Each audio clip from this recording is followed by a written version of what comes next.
afternoon, everybody. This is Agrod, CEO of Splinterlands. It is my absolute pleasure to be here with all of you today. It is a brand new year. It is 2023. It is January 2nd. And so far, so good. We're off to a nice start here. We got our team. Technically, we're on a corporate holiday. So everybody here is kind of doing like a little extra to go hang out with you guys and kind of share the story of what we're working on, what we're doing, and how things are going. So if you could just send a little love to the people for being around and working on technically their day off, that would be great.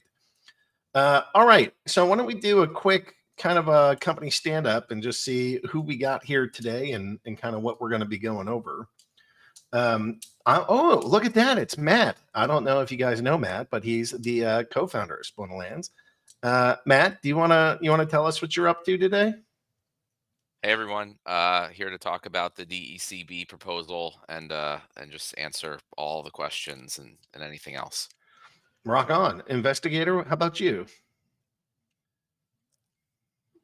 So I mute. I'm going to talk about the release tomorrow, and I'm one of the programmers and the product owner for the operations team. Sweet. Weird Goatee. That's weird. I don't know that we had anybody on the team named Weird Goatee, but yet here there is one. Who's this? It's a real downgrade from that bearded man. I handle esports and tournaments, and we're talking about all the fun stuff we're looking forward to doing in the next year of 2023. Well, rock on. So that kind of gives you a little bit of the context of what we're doing in the show. There's no Nate. So if you're looking for eye candy, none of us have any to provide. That doesn't mean that it doesn't exist. Homeboy is just in the middle of a long drive as part of the vacation, and not much he could do. All right. So why don't we go to Words with Wizards, and then let's have Matt kind of go full nerd on us and just explain what is Deck B, why are we doing it, what's the purpose, how does it operate, and why is this a proposal that you guys should be excited about? Matt? Oh, you want me to start? Okay. Yeah. I mean, unless you want me to describe all the things that are, I didn't know if you were like saying what was going to happen, and then you'd get to me when it was my time. Oh, no. It's your turn. Go. All right. Yeah, I mean, so the first thing I want to make very clear about this DEC proposal and many proposals in general, is this came from the player community. So people messaged me or talked in chat or whatever and suggested this. A number of different people had various different suggestions that were all in this same vein. And so us publishing the proposal, it doesn't necessarily mean that it came from us. It doesn't even necessarily mean that we endorse it. It's just right now we're the gatekeepers for the moment for publishing proposals. That's going to change in the future. But anything that the community brings to us, that's a reasonable, not obviously bad idea in our opinion, that seems to have at least some amount of support from the community. We want to put up as a proposal, and then we also consider like whether we can realistically implement it. So in this case, there seemed to be a number of people in the community that wanted this. It's a relatively quick and easy thing to do. It's not like changing all our priorities and things, which we don't intend to do that. So we put it up for the community to vote on. So you just want to be very clear that it comes from the community, and it's up to the community to decide whether or not to do it. And can you describe what it is? What is Deck B like? So the proposal is basically to, at a very high level and very simply, it pushes future demand in for DEC specifically and voucher tokens to the present. That's all it does. It's a tactic that a number of other projects have used for certain things, and it generally has worked in some cases. And so basically, the idea is that we have a lot of stuff coming over the course of the next year that's going to require DEC and exclusively DEC. But it's going to be a little while before those things are done and released. So that future demand for DEC is going to take a while to materialize. So the idea of DECB, which we're calling DEC batteries, because they sort of store up your DEC for later use, is that you can buy these DECB tokens with DEC at a discount. Um, Now, and the proposal is for it'll go for 60 days. There'll be a maximum of 2 billion DECB available to be purchased. Um, and then you'd be able to use that to buy things that would otherwise take DEC in the future. So if you're planning to buy a whole bunch of stuff for DEC down the road, land stuff, uh, packs, the like the mini edition packs, not the ones sold by the company. Um, or there's going to be a lot of new guild stuff that's going to require DEC, probably promo cards, even new stuff we haven't thought up yet. Anything that's going to burn DEC in the future, you would instead be able to burn DECB. So if you plan on doing any of that stuff, you can get the DECB now at a discount. So the idea is it just takes the future demand that we expect will be there and puts it now, when based on market conditions, it could be more beneficial for the price. Now, again, you may agree with that or disagree with that. That's why it's a proposal, right? So I'm sort of on the fence about it. It's not something I think is like crucial to the game. I think it could potentially help the price of the tokens in the short term, but also it will, it will decrease the demand a little bit later on. But the whole idea is that hopefully the demand later on is so large that even a little decrease from having sold these DECB earlier on is meaningless. Like if you look like a year ago, people being able to get stuff at a little bit of a discount for DEC wouldn't have done anything. There was so much demand; it was through the roof. So the idea is, to take the demand and put it where it's needed most, which is now, and not later when hopefully there's ton of demand for it. So I do see a bunch of merit in that. And I have a whole list of things we can talk through that people have commented in the proposal and things like that. A lot of people have complained that since the proposal allows for vouchers to be also burned to get DECB, that would basically print more DEC effectively, using voucher tokens. And I mean, yes, that is the case, but it's also not any different than what is currently happening, because right now, when we sell stuff that burns DEC, you can typically also use vouchers to get a discount, like a 50% discount. So already vouchers can be used to lower the amount of DEC that's needed to be burned for things. So this doesn't really change that at all. Again, it takes this future demand and it brings it now. So instead of burning those vouchers in the future when all this stuff is released, you would burn them now. So it doesn't really change the amount of like DEC demand that goes to the DEC token versus the voucher token very much, which is one of the reasons why it's included in the proposal. And then also, as far as we can see how much DECB is actually printed, how much demand it is, and then later on when land is released and we're selling all these new things, the pricing of all of it can be determined at that time, right? It can be the pricing will be figured out based on the supply, based on how much players are willing to spend. That stuff could be part of future proposals. So, really the whole idea, if you're just deciding about this proposal or not, it really to me comes down to, do you want to take future demand and try to bring it all to now as much as possible, at a bit of a discount, or do you want to just wait, and leave it for later in the year? I think that's what it comes down to me. Chat is all talking about whether it's soulbound or not. What's the verdict on that? I mean, the plan in the proposal is that it is not soulbound. I've heard that complaint too. I don't see any issue with it not being soulbound. Yes, people can buy DECB and then resell it on the market, but it wouldn't really make sense. I mean, you're not going to like buy it and then sell it for less than you bought it for. So for 60 days, or until the 2 billion DECB is sold out, um, there's no reason to buy it off the market, then just actually burn DEC and vouchers to get it.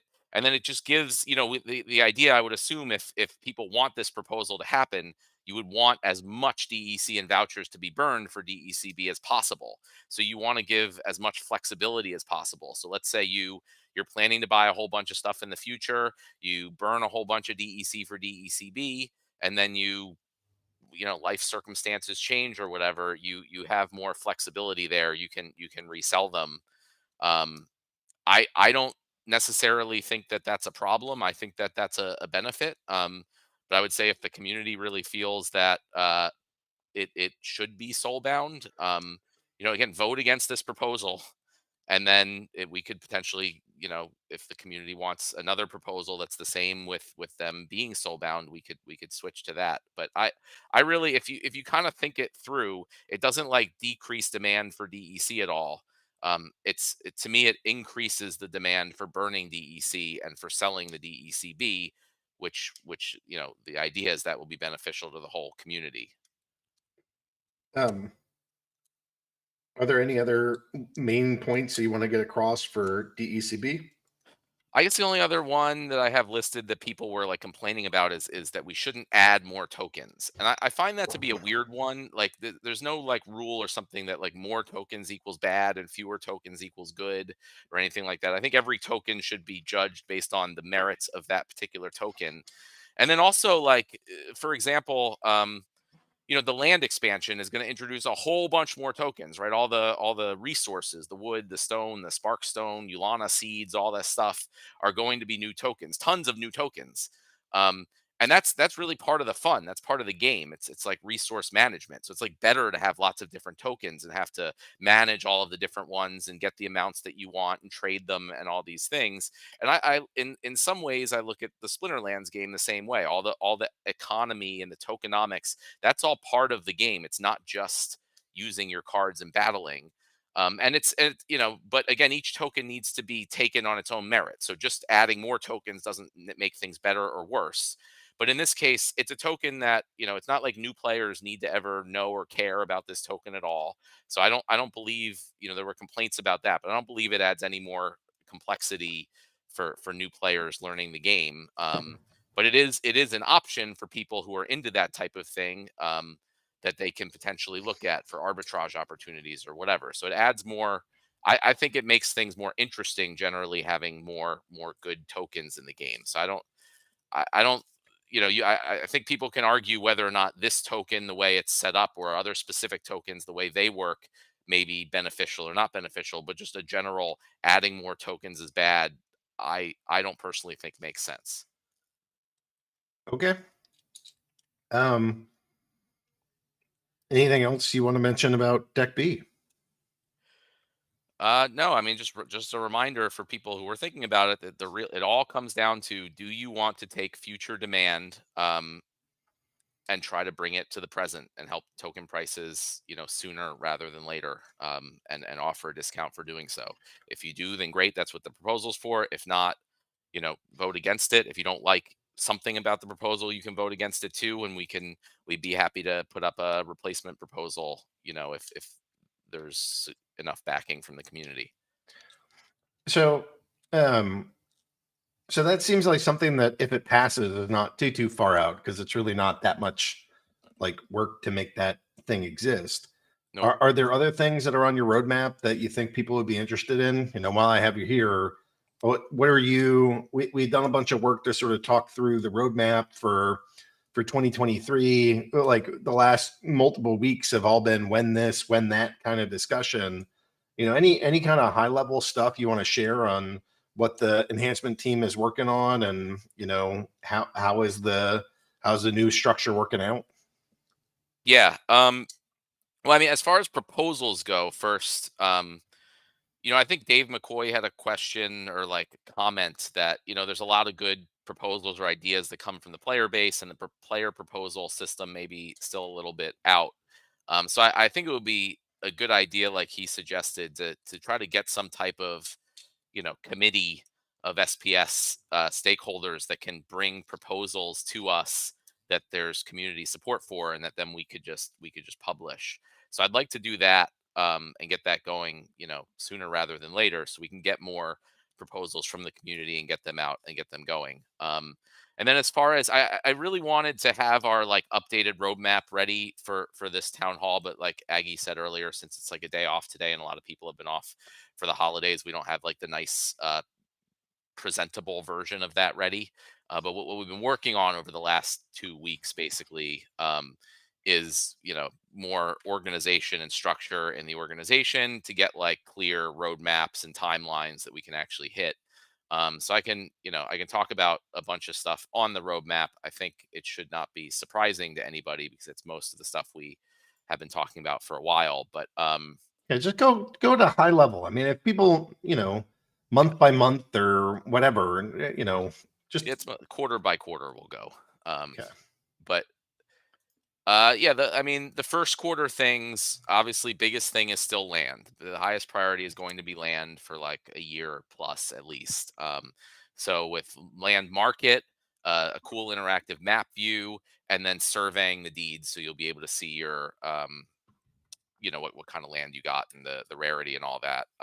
We mentioned in the DECB proposal that we'll have a proposal for the community to vote on for the land potions, the surveying potions as we're calling them, basically being able to pay DEC and or DECB if that proposal passes to get better chances of stuff on land. I know that's been a controversial topic, but that's one I really think is very important, right? I know a lot of people complain, oh, now we have to spend more to get the most out of the stuff we already bought, but that really comes down to everything in the game, in my opinion, right? You have to do that with potions for packs if you want. I don't hear a lot of people complaining about that. I mean, and then when land is released, there's going to be all sorts of stuff that you can spend DEC on, right, to get better use and more production and things out of your land, to upgrade buildings and do all of that. So I don't see how fundamentally that's really any different. I mean, that's kind of the concept here, is to do stuff and to get bonuses and benefits.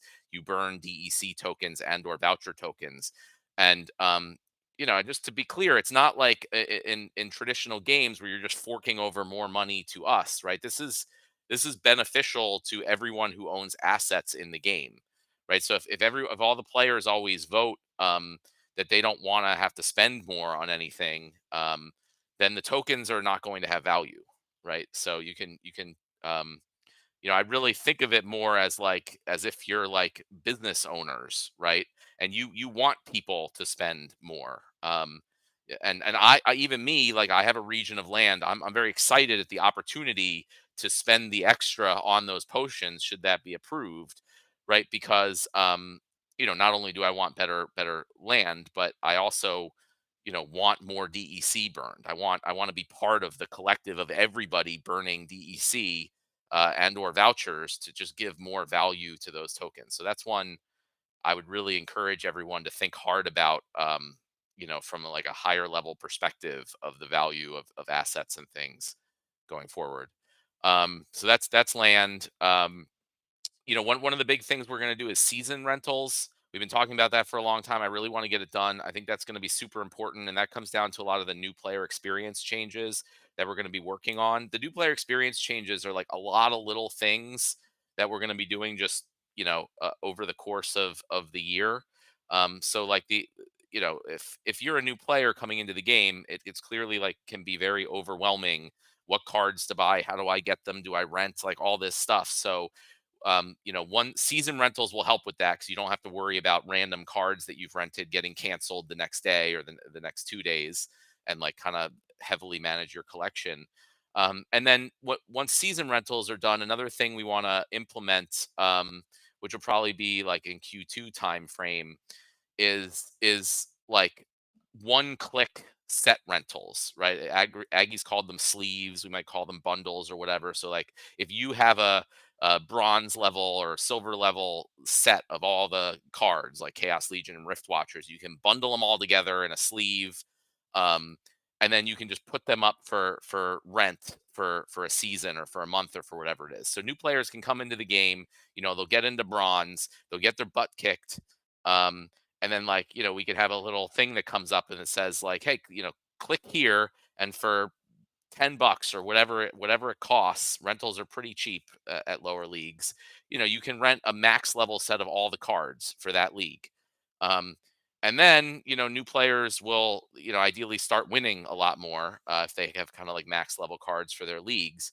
And, the game will be more fun, will be more interesting. And we can also make sure it highlights the value of the cards. We make sure we highlight the fact that they're paying the $10 or whatever it is to rent these cards, and that's going to players who own the cards, right? And it shows them like that the reason that these cards actually have value. So that's, to me, one of the big things we can do is just we add the season rentals feature, and then we add the card bundles, and then new players can just come in and just boom, one click, however much money.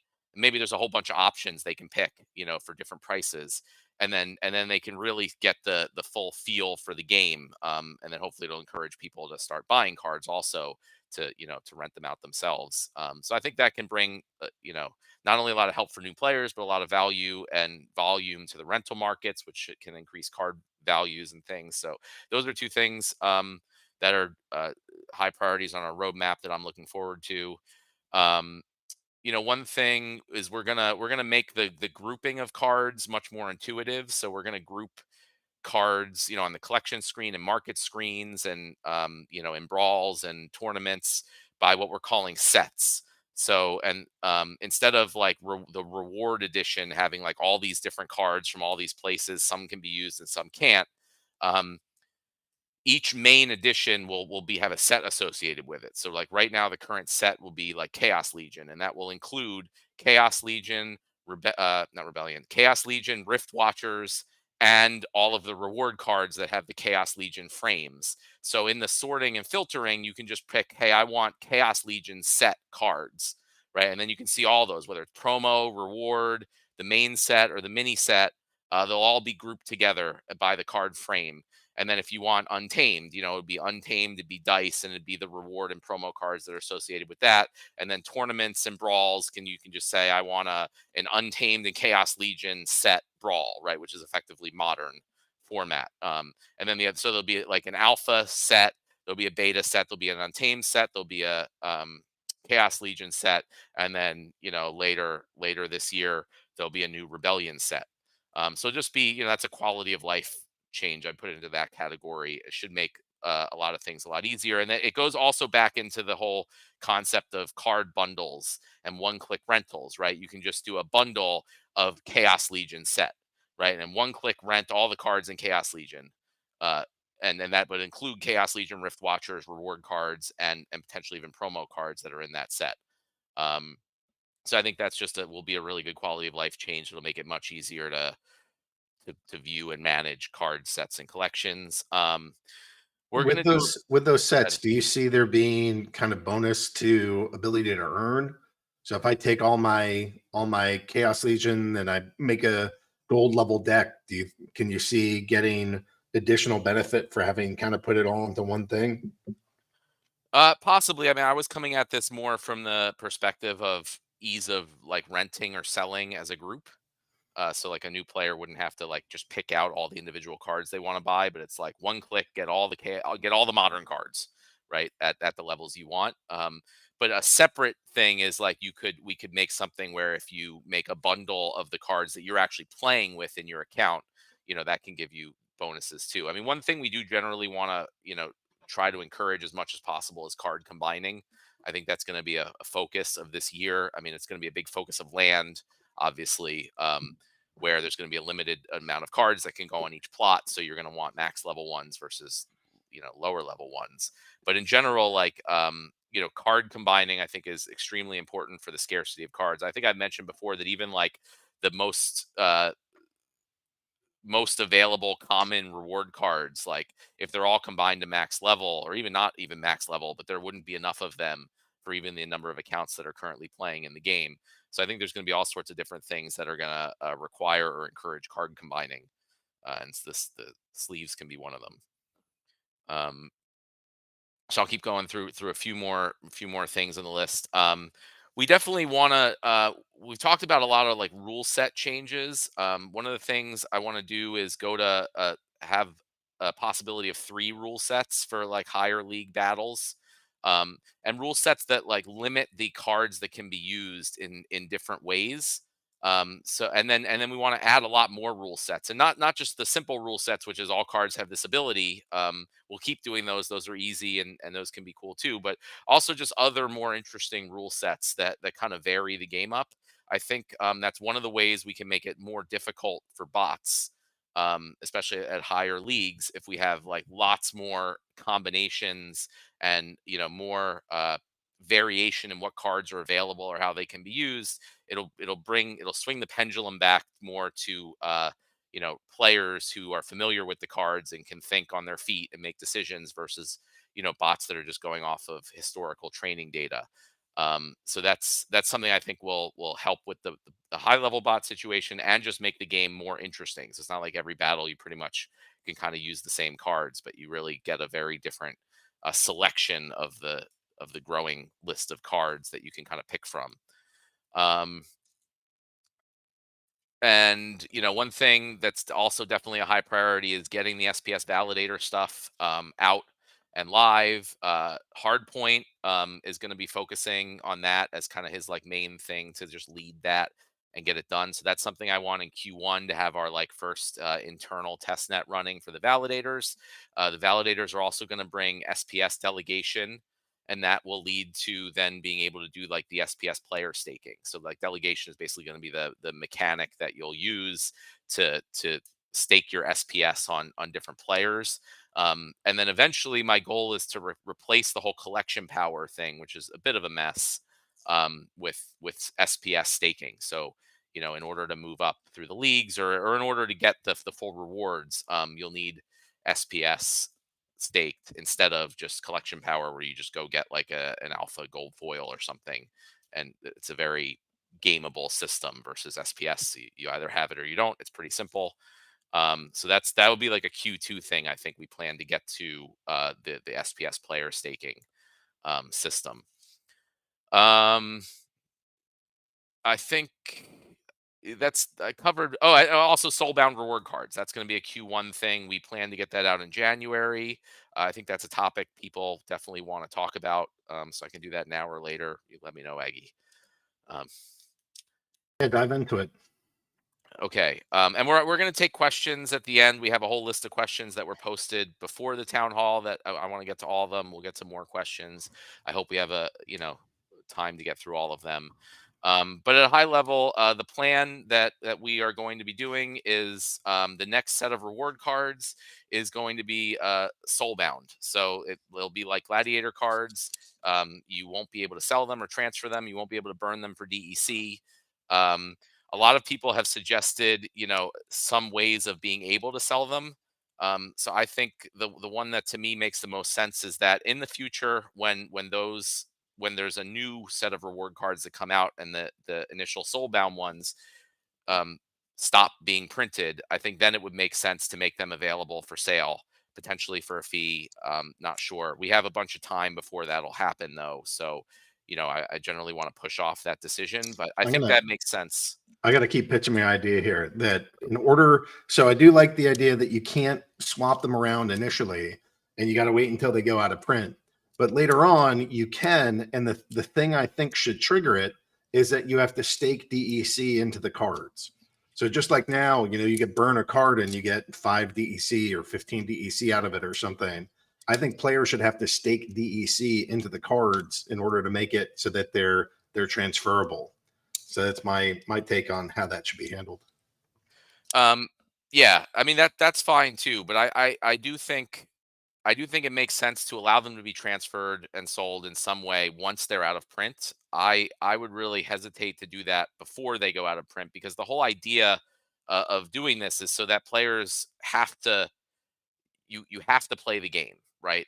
Right now you don't even have to really play to get everything that you might want. I mean, you just go all the reward cards and things you can just go buy on the market cheap. So there's still a lot of stuff that you need to buy, but here there's also benefit for the people who actually put in the time and play every day and get their reward chests and their season rewards and get the higher leagues. And that's the only way you can do it. So you can't just whale out on those.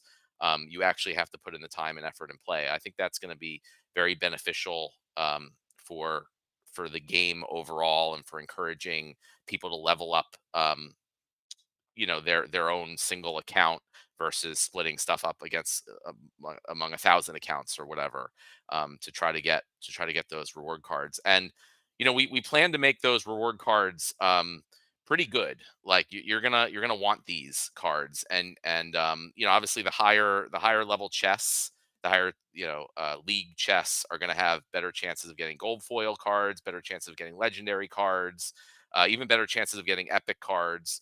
It's also will allow you. There'll be a setting that'll allow you to use potions for the reward cards. So in the past, people didn't want to waste their potions on reward cards because they were so worthless. But now, since they're going to be much harder to get and they're going to be very desirable cards, we expect that a lot of people may want to use potions for them. So we're going to allow that to increase your chances of higher rarity and gold foil versions of them.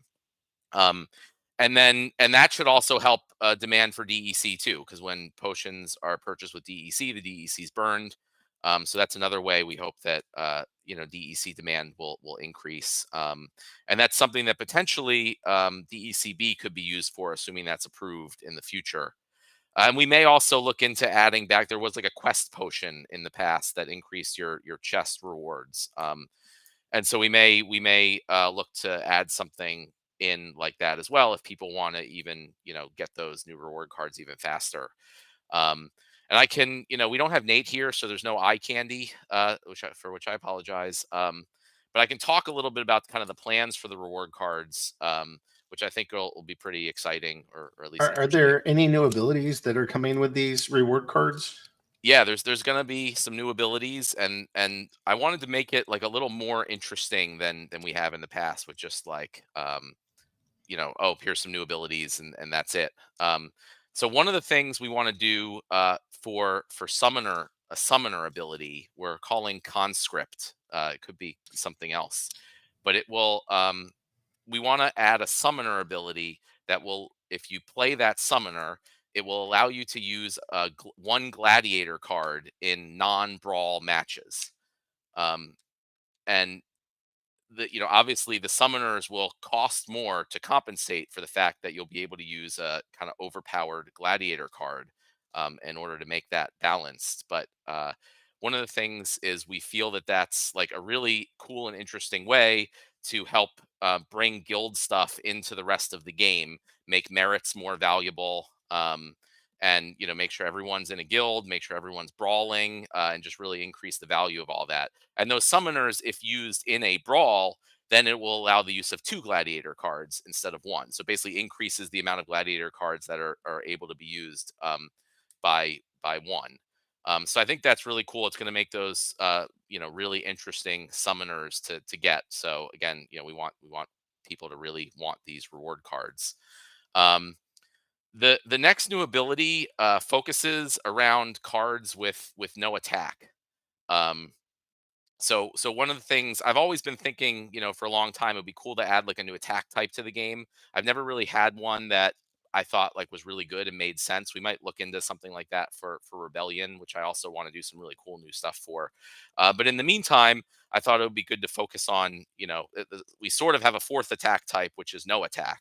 There's a bunch of cards in the game that don't have any attack. And I thought it'd be cool if those kind of got featured a little more. So we have a new ability called Weapons Training. So a card that has an attack could have the weapons training ability, and that means it will give its attack to any adjacent cards that don't have an attack. So if you had a card with 3 melee attack, and weapons training, and it was adjacent to Bakjira, let's say on the water, on a water team, then Bakjira would also get 3 melee attack, and that attack would then be subject to inspire or other effects that affect melee attack.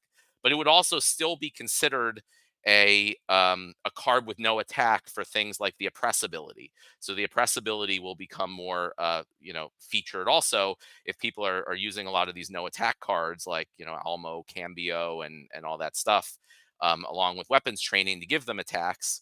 Then oppress would be even more important because it would do double damage against those cards, which have typically pretty high health and things like that. So that's one that's like really going to shake things up, I think. And the plan is that we hope to have these new cards live for Mav testing on a QA server. Our plan is next week. I'm not 100% sure we'll hit that, but our hope is that next week we'll have that live for play testing, and balance testing and all that stuff. But I think it actually works pretty well. That weapons training ability is pretty high costed, right, to account for the fact that it's, and it could give attack to two separate cards, right? So you could have a weapons training card sandwiched in between two cards with no attacks, and it could give them attacks.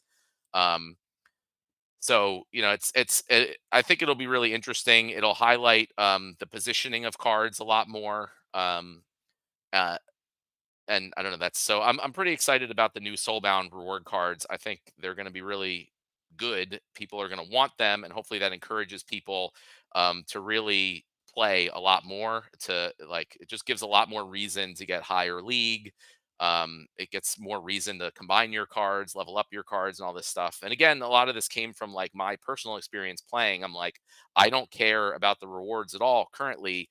Um, because I can just go on the market and buy all the reward cards super cheap. So what does it matter to me to get a bunch of loot chests?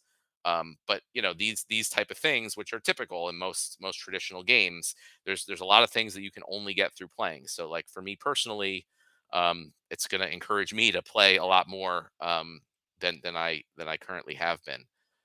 So that's kind of a lot of alpha on the new reward card set. So you guys got a bonus by being here for the town hall today. Sweet. Well, looking forward to the new abilities and the reward sets. I think that's definitely going to get like segments of our players pretty stoked and hungry for them. Yeah, there's a couple more things on the list for like the first 2 quarters of next year. I'll just mention them more quickly. One of the things we want to do is we want to have promo card sales once every quarter. So, we did like Lux Vega, and there was Waka Flocka card and all that stuff. And, it was also Archimus, although it was a little different how he was given out. But rather than having it be kind of like random and you don't know when they're going to happen or how it's going to work, we wanted to just do a quarterly thing. So like 4 times a year, there'll be a promo card. Some of them may be with some type of celebrity or real person. Some of them may not. They may be, around an event like the Bitcoin halving. But we plan to just do that as a quarterly thing so everyone can plan for it and, expect it. And that can also be another area where we can get a significant sync for DEC and vouchers. So that's one thing we're going to do. And also if we do it regularly and always the same way, we can just build it once and then just have a reusable thing for doing it. Rooney combining is something, we announced and talked about. We plan to do within, the second quarter of next year. One of the big things is also guild alliances. So I think what we talked in the past about the plan for guild alliances, which allows like, a bunch of guilds that, either are part of the same group or just want to work together can form an alliance. And they can work on upping the level of buildings for the alliance together. And there'll be all sorts of different buildings that burn or lock up lots of different assets from DEC, vouchers, Rooney, cards, you name it. So that'll be a good area for more syncs and more like benefits for players to like kind of group together and gain advantages. And then, I touched on like some of the new player stuff that we're planning to do, but we also plan to like improve the tutorial. We want to add also like a lot more new player kind of help things after the tutorial also. We talked about like if they're losing battles, we pop up a thing that's like, here's a bunch of options for like one-click rentals or one-click purchases, or just general as newer players are going through the experience past the tutorial, we can pop up different help options or different did you know things at different points of the game. So it's sort of like an ongoing tutorial, as they play for the first period of time. So I think that's like the high level things that we're planning to do for the first 2 quarters. But if you couldn't tell, it's a lot. Yeah, that's a healthy amount of stuff. And like, are you feeling confident that you'll be able to get that much stuff out? Or do you feel like this is a major stretch, or how are you feeling about that generally? No, I feel confident. I think we'll get all that out and potentially even more with some slight hiccups here and there. There might be some things that take longer, some things that take shorter. But I think the whole new process of us like actually going through and planning this stuff out with all the details. In the past, it was more like, hey, we want to do this. We think it'll take a month or two, right? And that kind of fails. But here, we've put all these things in our new system. We've come up with all the stories, like all the pieces of it listed out.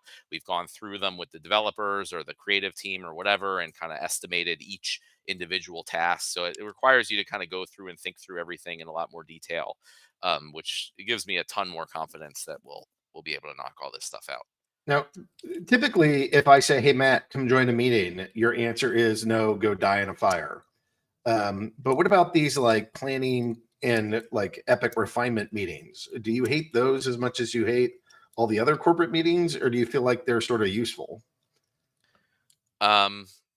Both. Yeah, that's a fair answer. Okay. I just think a lot of times, people are too meeting happy, and a lot of things could be done in just a group chat, where people can do it, participate at their own leisure and not have to be like all on at the same time. But there are definitely certain cases where everyone needs to be on a meeting. So my thing is like, you start with a group chat, and if it's not working out, like it's difficult, it's kind of obvious, and then you have a meeting about it. But the planning, regardless of whether it's in a chat or in a Google Meet, is extremely important. Like I said, like actually going through in detail all the things that need to be done and all the people that need to participate. Yeah, well, here's hoping that all the work that the team has been doing to get reorganized into these little teams, and all the work that they've done to then set aside what are the features that they want to build and what are the different parts of it. Hopefully, having all of the criteria around it makes it easier to say, oh, I know exactly what do I have to build and what steps we got to do. So we'll see what that looks like. I guess you and I have spoken for a lot of this, and I want to make sure that we talk to some other folks that are here. So let's bring on InvestyGator here for a second. I think you're here to talk about some of the product release stuff that is happening tomorrow. Like, I wasn't expecting much to happen because we've mostly been on vacation for the last week. Some people even slightly longer. What's in tomorrow's release, and what can we expect? Yeah, well, Matt had the high-level view covered. Going to talk a little bit about the more nitty-gritty of what's tomorrow. So we're doing a couple of things for Rooney. I'm trying to get the promised functionality out. So you'll be able to set your Rooney as your in-game avatar. That should be included in the release tomorrow. There'll also be some additional information about stats brought into the game, so you can see the rarity percentage of your different Rooney components. To answer the question that people have been posting all weekend, when Immortalis, we're going to release the next airdrop card tomorrow. I know Cryptomancer probably won't be on for it, but we will do it without him. When do we actually have people working during the day tomorrow? Something that has been a big complaint. People are right now getting logged out after 24 hours after the tech modernization changes. That was a security feature that someone decided on. We are changing that to one, be configurable, and changing the configuration to be a week for now. So hopefully it will be less annoying to everyone playing the game, myself included. And every time you go to claim rewards, you get booted out of the game and have to go back and look them up again. Something that we've announced a couple times, we're going to be retiring the Tron bridge officially tomorrow. So that linking Tron wallet, trying to send DC off to Tron, that's going to be taken off the UI. No one's been using it of late, so we are retiring that. We have also fixed one of the login issues that some people may have been experiencing, where when you try to log in, it sits there and spins for like a couple minutes. Rondon was the one having this issue, so we're able to test with him and found what that issue he was having was, and it's probably what most people have been running into. So people should have less of a problem, hopefully, logging in and getting weird delays. There may be other issues, but if people are still seeing them, then we will look into them. Those are pretty much the big items. There's a couple little things. The issue that people have been sporadically seeing their battle submissions submitted onto the Hive blockchain when playing through the game. We've tracked down where and why that happens, and they're going to stop doing that. Basically, right now, it's a fallback that if it doesn't get a response from trying to talk to the API, it gives up and shunts your team submission over the blockchain. So instead of doing that, we put in a retry to go back to the API again, rather than just giving up and throwing your team out on the chain where anyone could see it. Those are the main things. There's a couple little fixes. Fix the music restarting on the shop page every time you switch tabs. Cleaned up some of the non-card market text so it's a little clearer that there's a 5% fee for the seller. And fixed some other minor issues and added some security stuff that don't need to cover in minutia. So, All right. I mean, that sounds like a pretty healthy update for a vacation-related week. How long do you think the site will be down? probably not that long. We were originally thinking about doing some server and database maintenance, but after some discussion, I think we're going to push that off till next week. So this will probably be a pretty short downtime tomorrow, as long as everything works. Okay. Anything else that's on your brain that you want to talk about? I guess from the ops team, we've been doing a lot of stuff on kind of the background with how the servers work, how our routing works, trying to make things simpler and streamlined and cost the company less.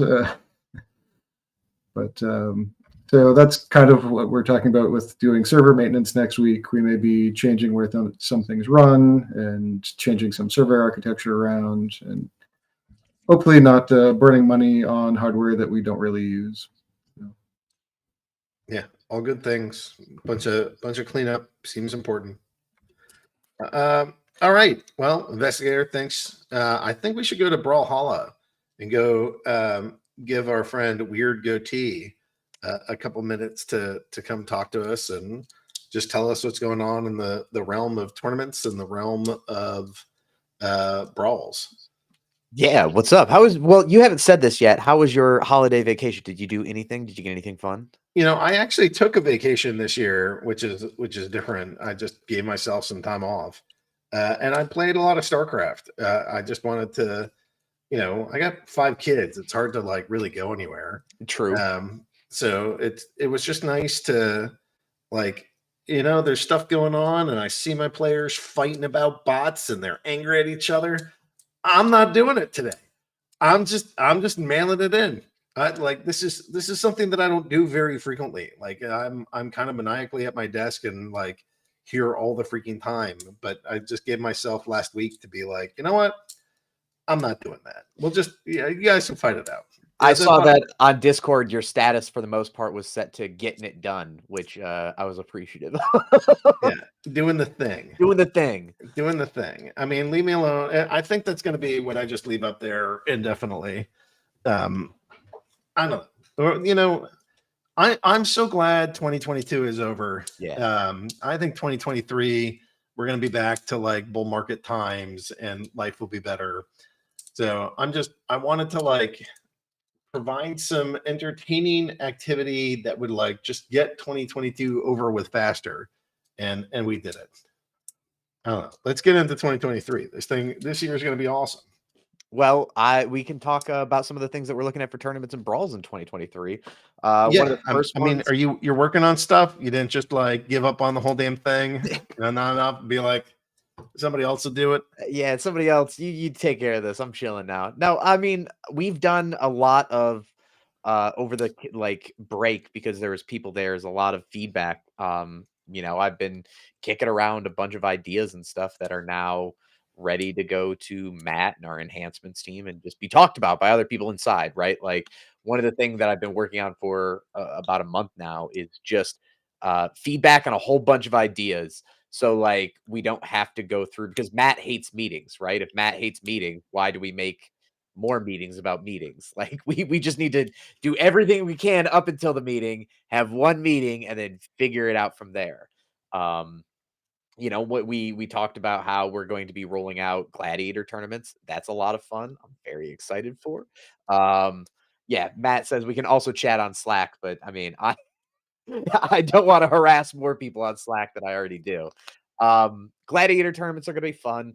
Talking about how we're going to be able to not only improve tournaments, but like how do we get a system of feedback from players to be able to impact tournaments and what they want to see out of tournaments and brawls and guilds and stuff. I think guild alliances are going to come with a lot of benefits, but also a lot of things that we have to start thinking about. Like when we expand the size of what a guild can be, that comes with not unintended consequences, but now we have to start thinking about like little problems become much bigger problems when it's impacting 10 guilds at once, as opposed to like one individual guild each single time. And I think the other big thing that we've talked about internally, and I've been trying to workshop recently with people, is league locks. I think it solves a lot of issues that we have in the tournament system. So we're really looking forward in 2023 to um, maybe not reimagining the entire tournament system, but like tournaments as they exist now are sort of just like one off. You can join as many, as few, whatever. It doesn't impact your long-term life. And I'll never forget, a while ago, Aggie, you said, hey, we need an F1 style of tournaments, where as you go throughout the season, you get points and it puts you in a championship. And it's like, that's what we need to do. So now we have kind of an end goal, and we're reverse engineering, like, how do we get to that and have it be the best for players? I'm glad that my offhand comment stuck. Yeah, I forgot that I made that, but Yes. yeah, I just had like, I don't know, in the last 6 months of 2022, I had like 3 brand new startup sports leagues that were all doing hey, we're the F-150 of sailing, of Yes. wrestling, of curling, whatever. It's just whatever sport they thought that they could apply that model to, that's what they wanted to do. I think it's like, and the other thing too, though, is like we have some. I mean, I don't know how much I want to say on this, but we have some guilds that are like ready for esports. Like they have jerseys made. They have esports captains. They have team development. Like they're itching for the ability to go in and be able to be the players that win consistently and be like, that's us. We're the guild that does that.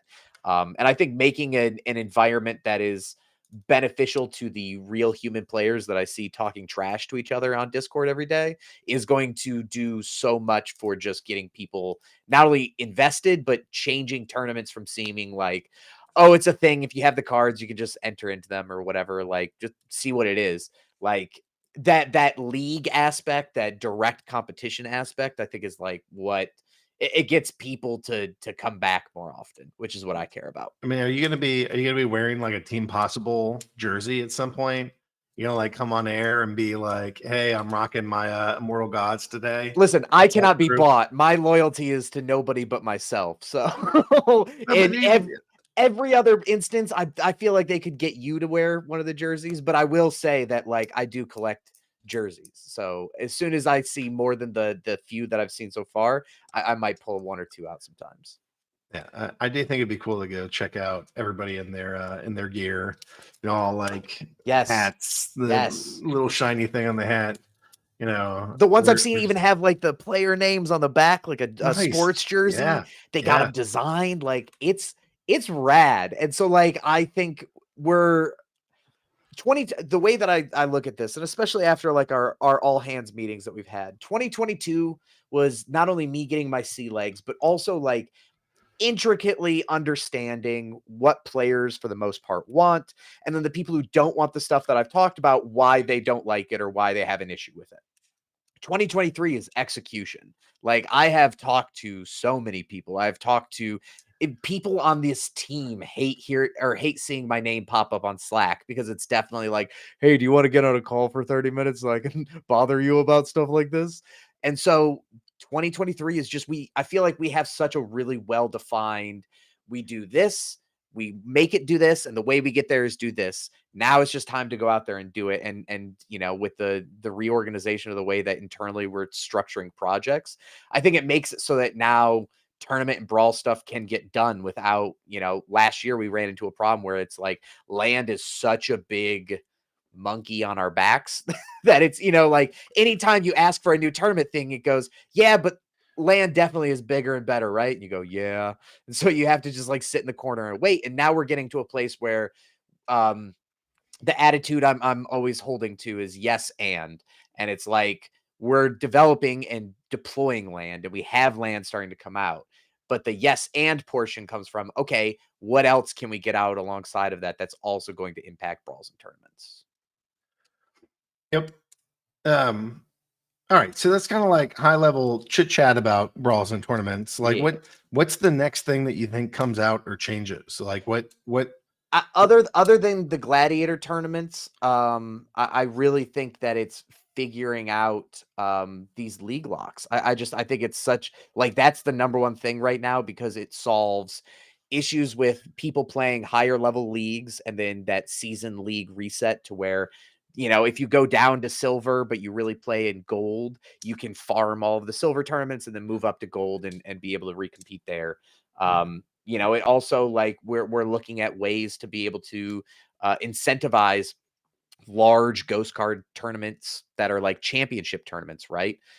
Being able to get more of those rolling out on a more frequent basis. And I think, like, being able to get some of these cool new rule sets put in, and how we're going to be able to use them in tournaments is going to be not only cool, but a way to not even beta test them, but to get them out there more frequently and more often, right? Like, when we roll out new rule sets, it would be great to be able to do a tournament that is every battle has that rule set in that tournament, and you go out there and see what it's really like to go through. So I think doing more customized and like off autopilot tournaments is what's going to make the appearance in the next 2 months. And have you been like talking to Manser about that and asking him, like, does this sound like a big change or little change? Like, what's he say about those things? I've spent a lot of time talking to Farpatrod, to Cryptomancer, to InvestyGator, to all of them.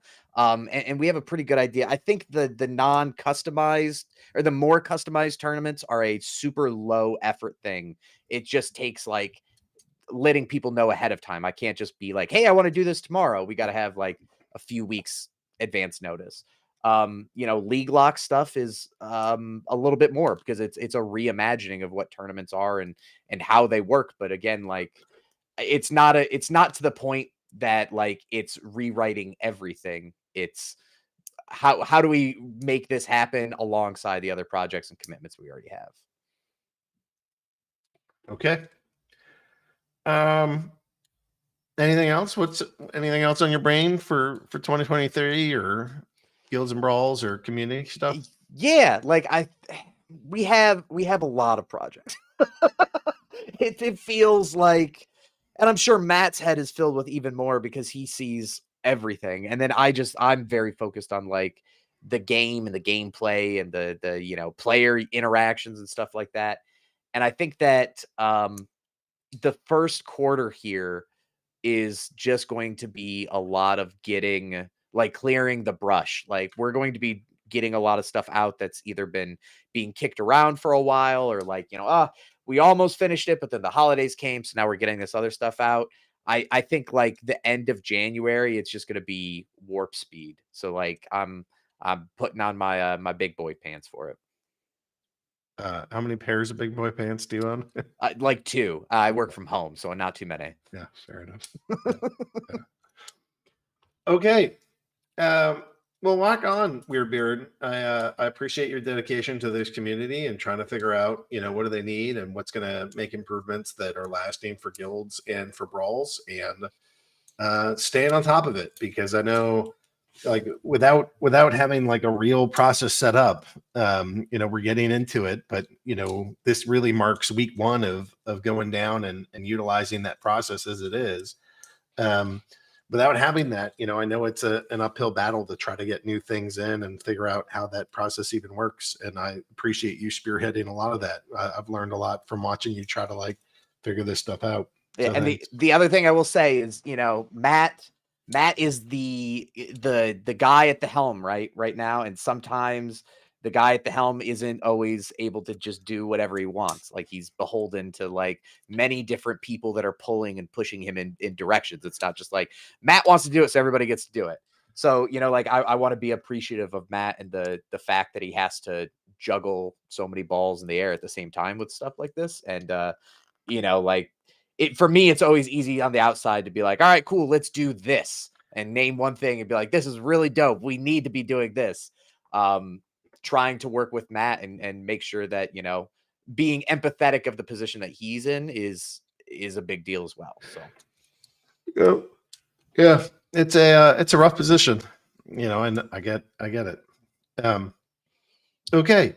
Well, Weirdbeard, thanks for checking in. Thanks for making brawls and tournaments better. And let's see what we get done in these first couple quarters here. So good luck for this year, sir. Yeah, we're doing make tournaments great again. They're going to be out there.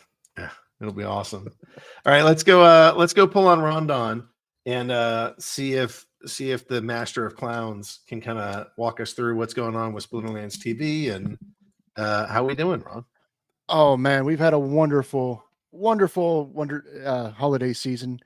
So glad to be back here on the town halls, which I know we've got limited time today. There's tons of people with tons of questions, so I'm going to try to make this quick. Over the holiday season, there was a lot of generosity. Splinterlands did give out a whole bunch of packs. The community stepped up as well, including one of our streamers who gave away a freaking Rooney. Stever gave away one of his Roonies to a very lucky audience member.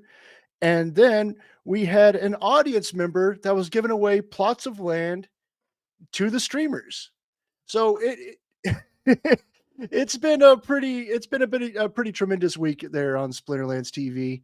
I just want to say thanks for everybody for the generosity, for supporting the streamers, for coming out, hanging out with us, having some fun over there on the stream.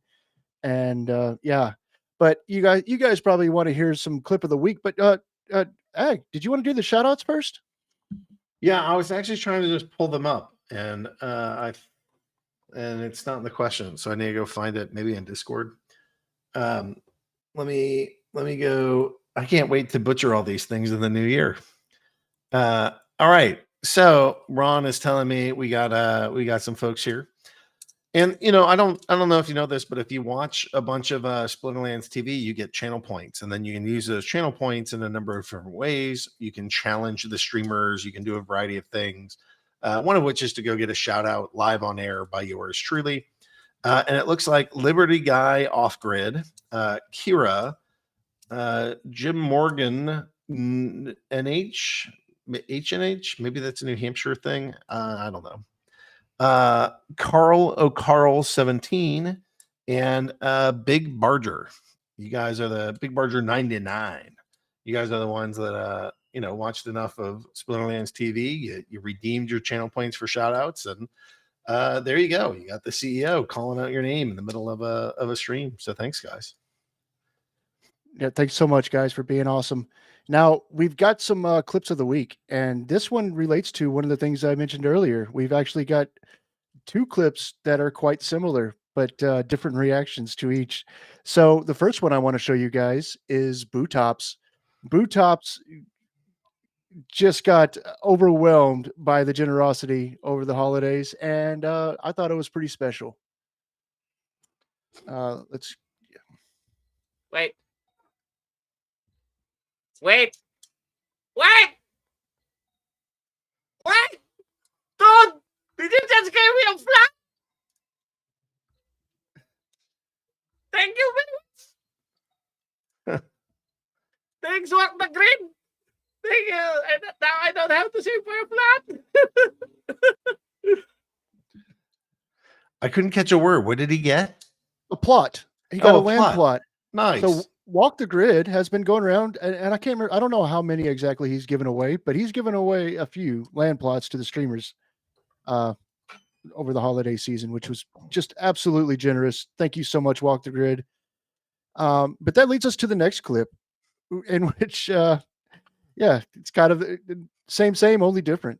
This one is P-Trek, and he got himself a land plot as well. Papayta Miss Jade Daniel. Oh my goodness!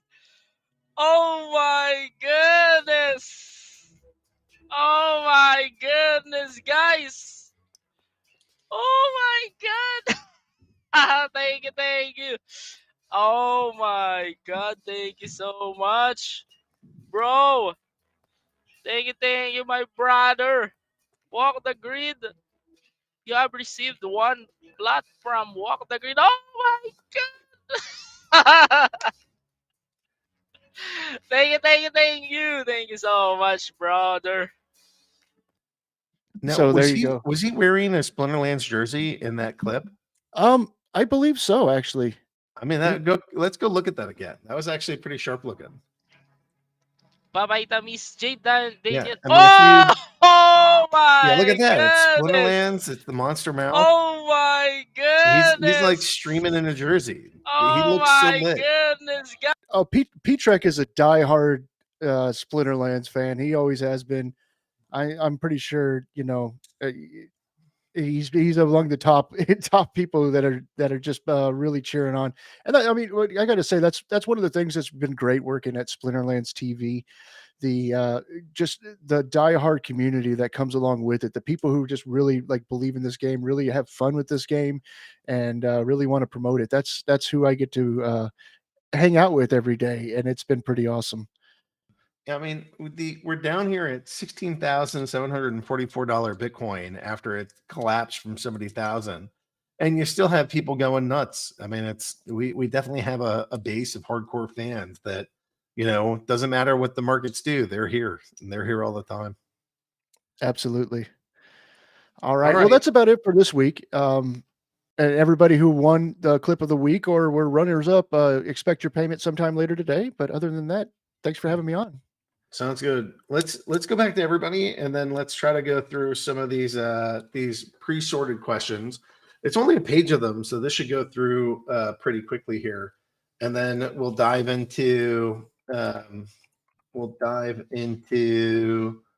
audience questions that are live. So here we go. Regulation. If the USA officially bans crypto, will the game still exist, and will you continue developing it? The game will still exist. We'll still continue developing it, and we'll figure out what to do. I don't think the USA is anywhere near banning crypto. The closest thing to banning crypto is probably forcing KYC on everybody. But, whatever we can resist, we will resist. Anything to add to that, Matt? Yeah, that's part of the whole SPS validator node thing, right? So ideally, and that's why we're working. One of the many reasons we're working on this with higher priority is, we want this to be a system where the nodes are independently run by people all over the world, potentially anonymously.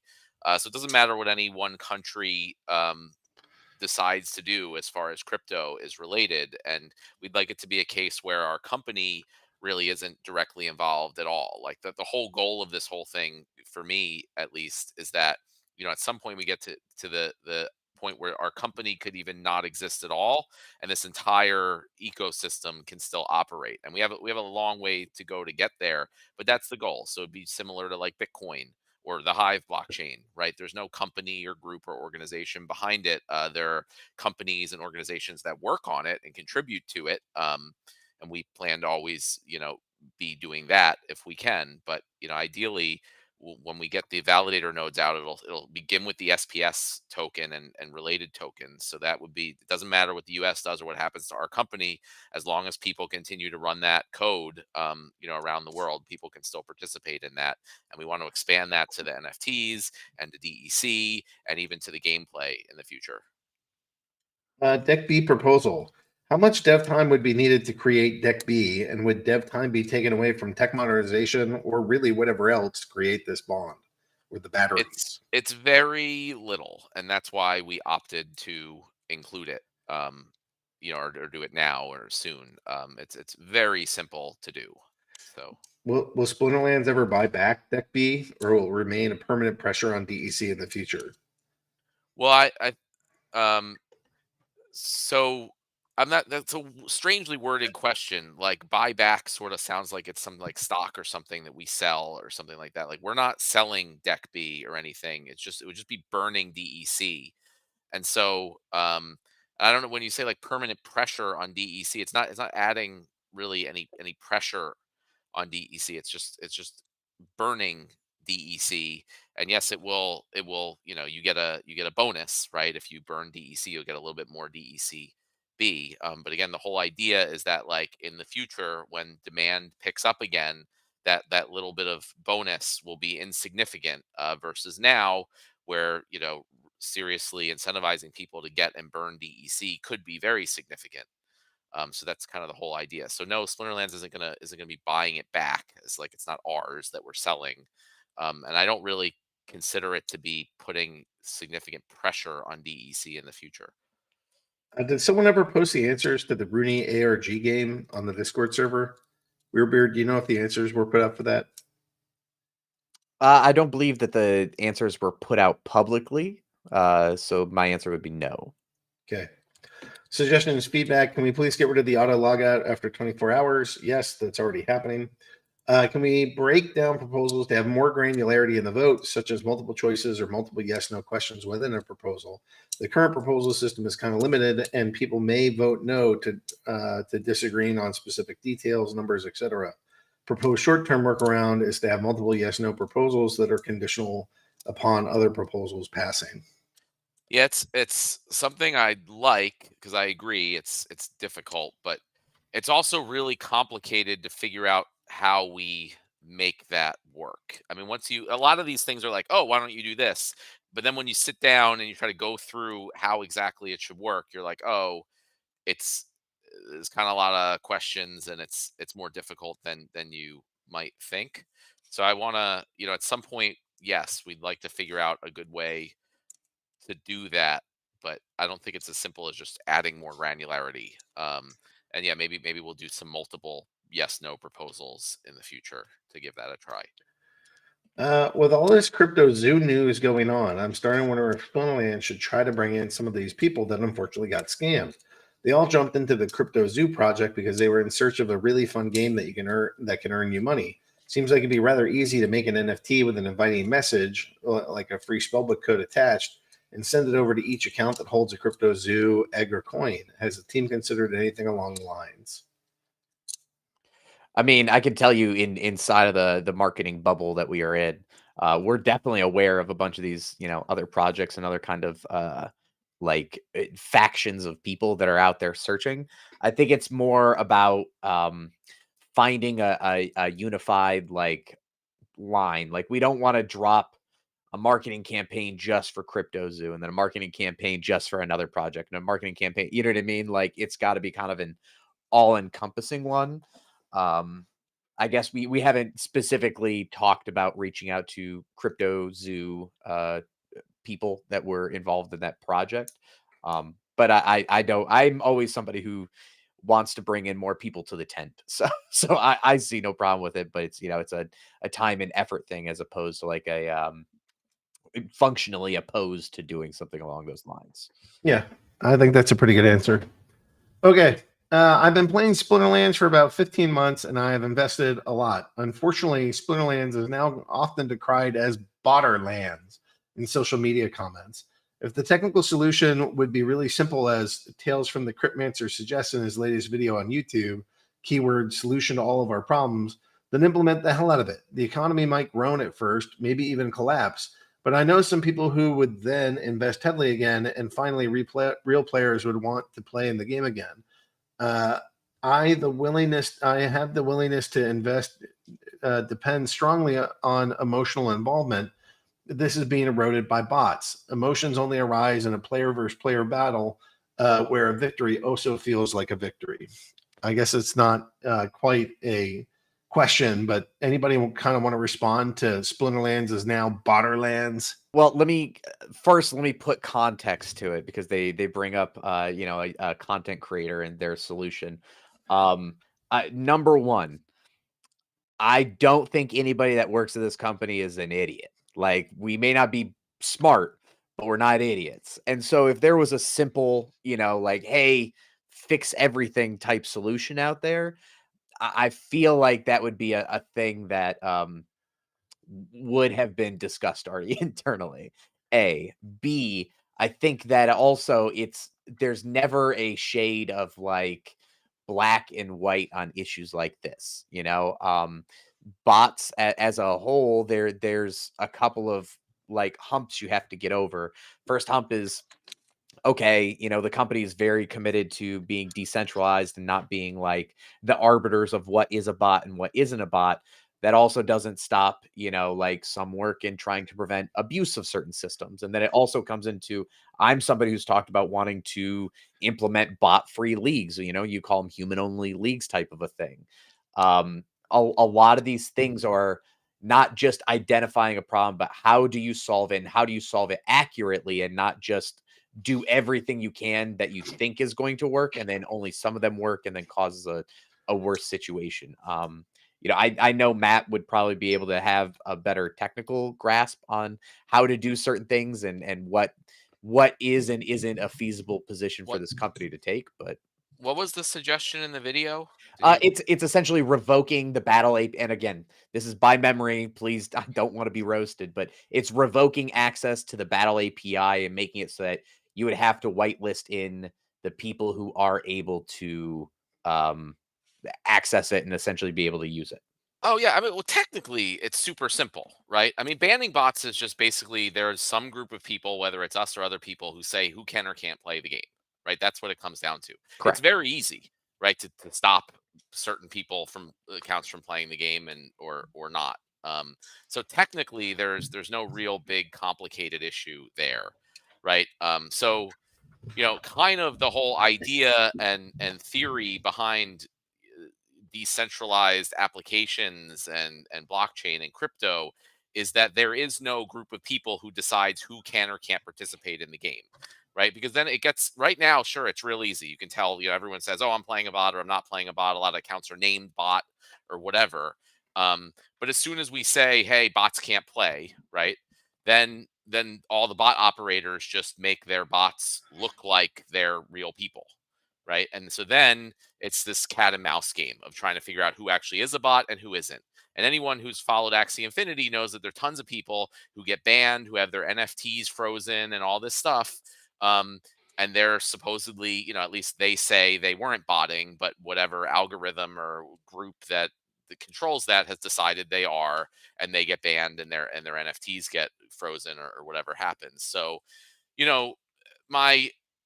we've said this over and over, but I think it's good to repeat it.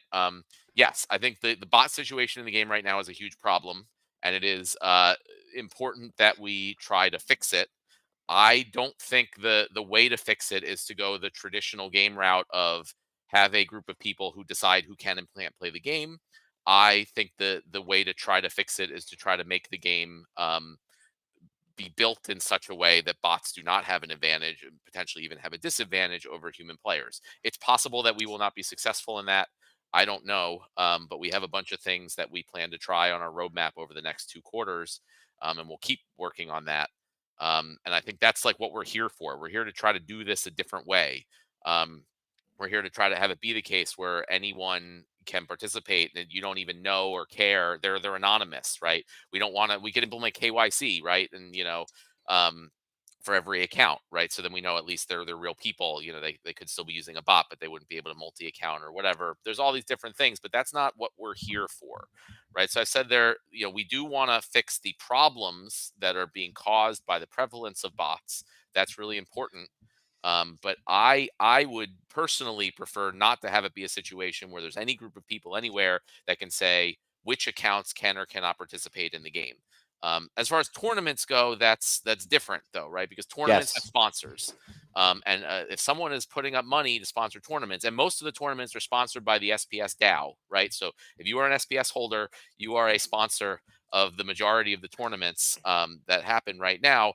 And from that perspective, tournament sponsors who are paying to put up the prizes should have full control over what they want to do, in their tournaments within reason. So I think something like, if tournament sponsors, including the SPS DAO, decided they wanted KYC for all accounts in tournaments, that would be reasonable. If they decided they wanted to kick any accounts that they felt, or some committee that they chose thought were using bots, that makes sense too. And we'd like to implement all those available options into the game for tournament sponsors to choose from.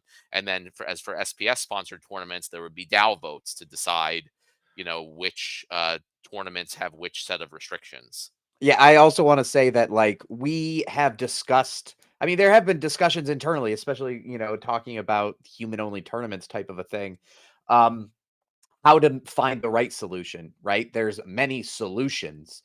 Not all of them are solving the underlying problem, and some of them also just suck. CAPTCHA is minimum. CAPTCHA can abate a problem. It won't solve a botting problem, right? You don't just put up CAPTCHA and bots throw up their hands and go, "Oh, okay, we're done here."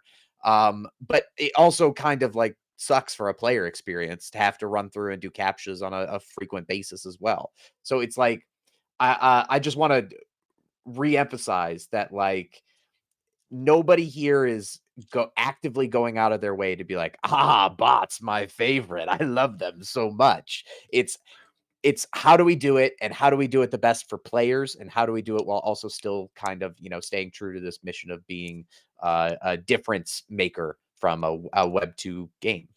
I just want to comment that regarding CAPTCHA.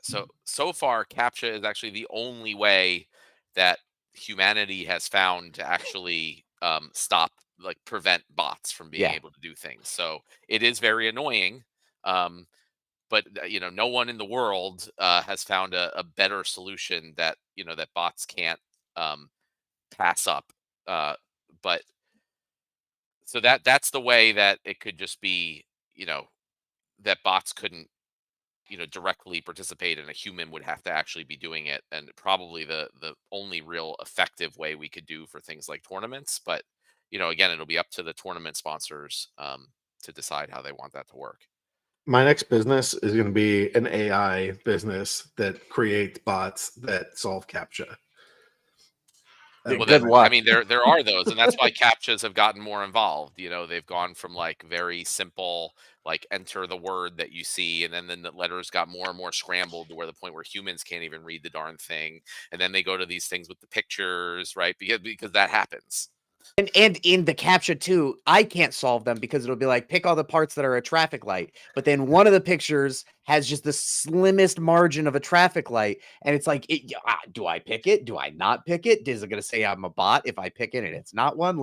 They're not perfect, I think. Right. But, Well, and then what's going to happen is what Aggie said. The AIs are going to be smarter, and they'll be able to do the traffic lights, better than humans will. And then, that solution will go out the window completely. But in the meantime, that's what we have. and again, I think at least being able to say that we identify bots as a negative in some situations in this game is something that the community needs to hear. At least for tournaments, I can say I know that people are being affected in a negative way by having over involvement of bots taking the majority of top tournament prizes.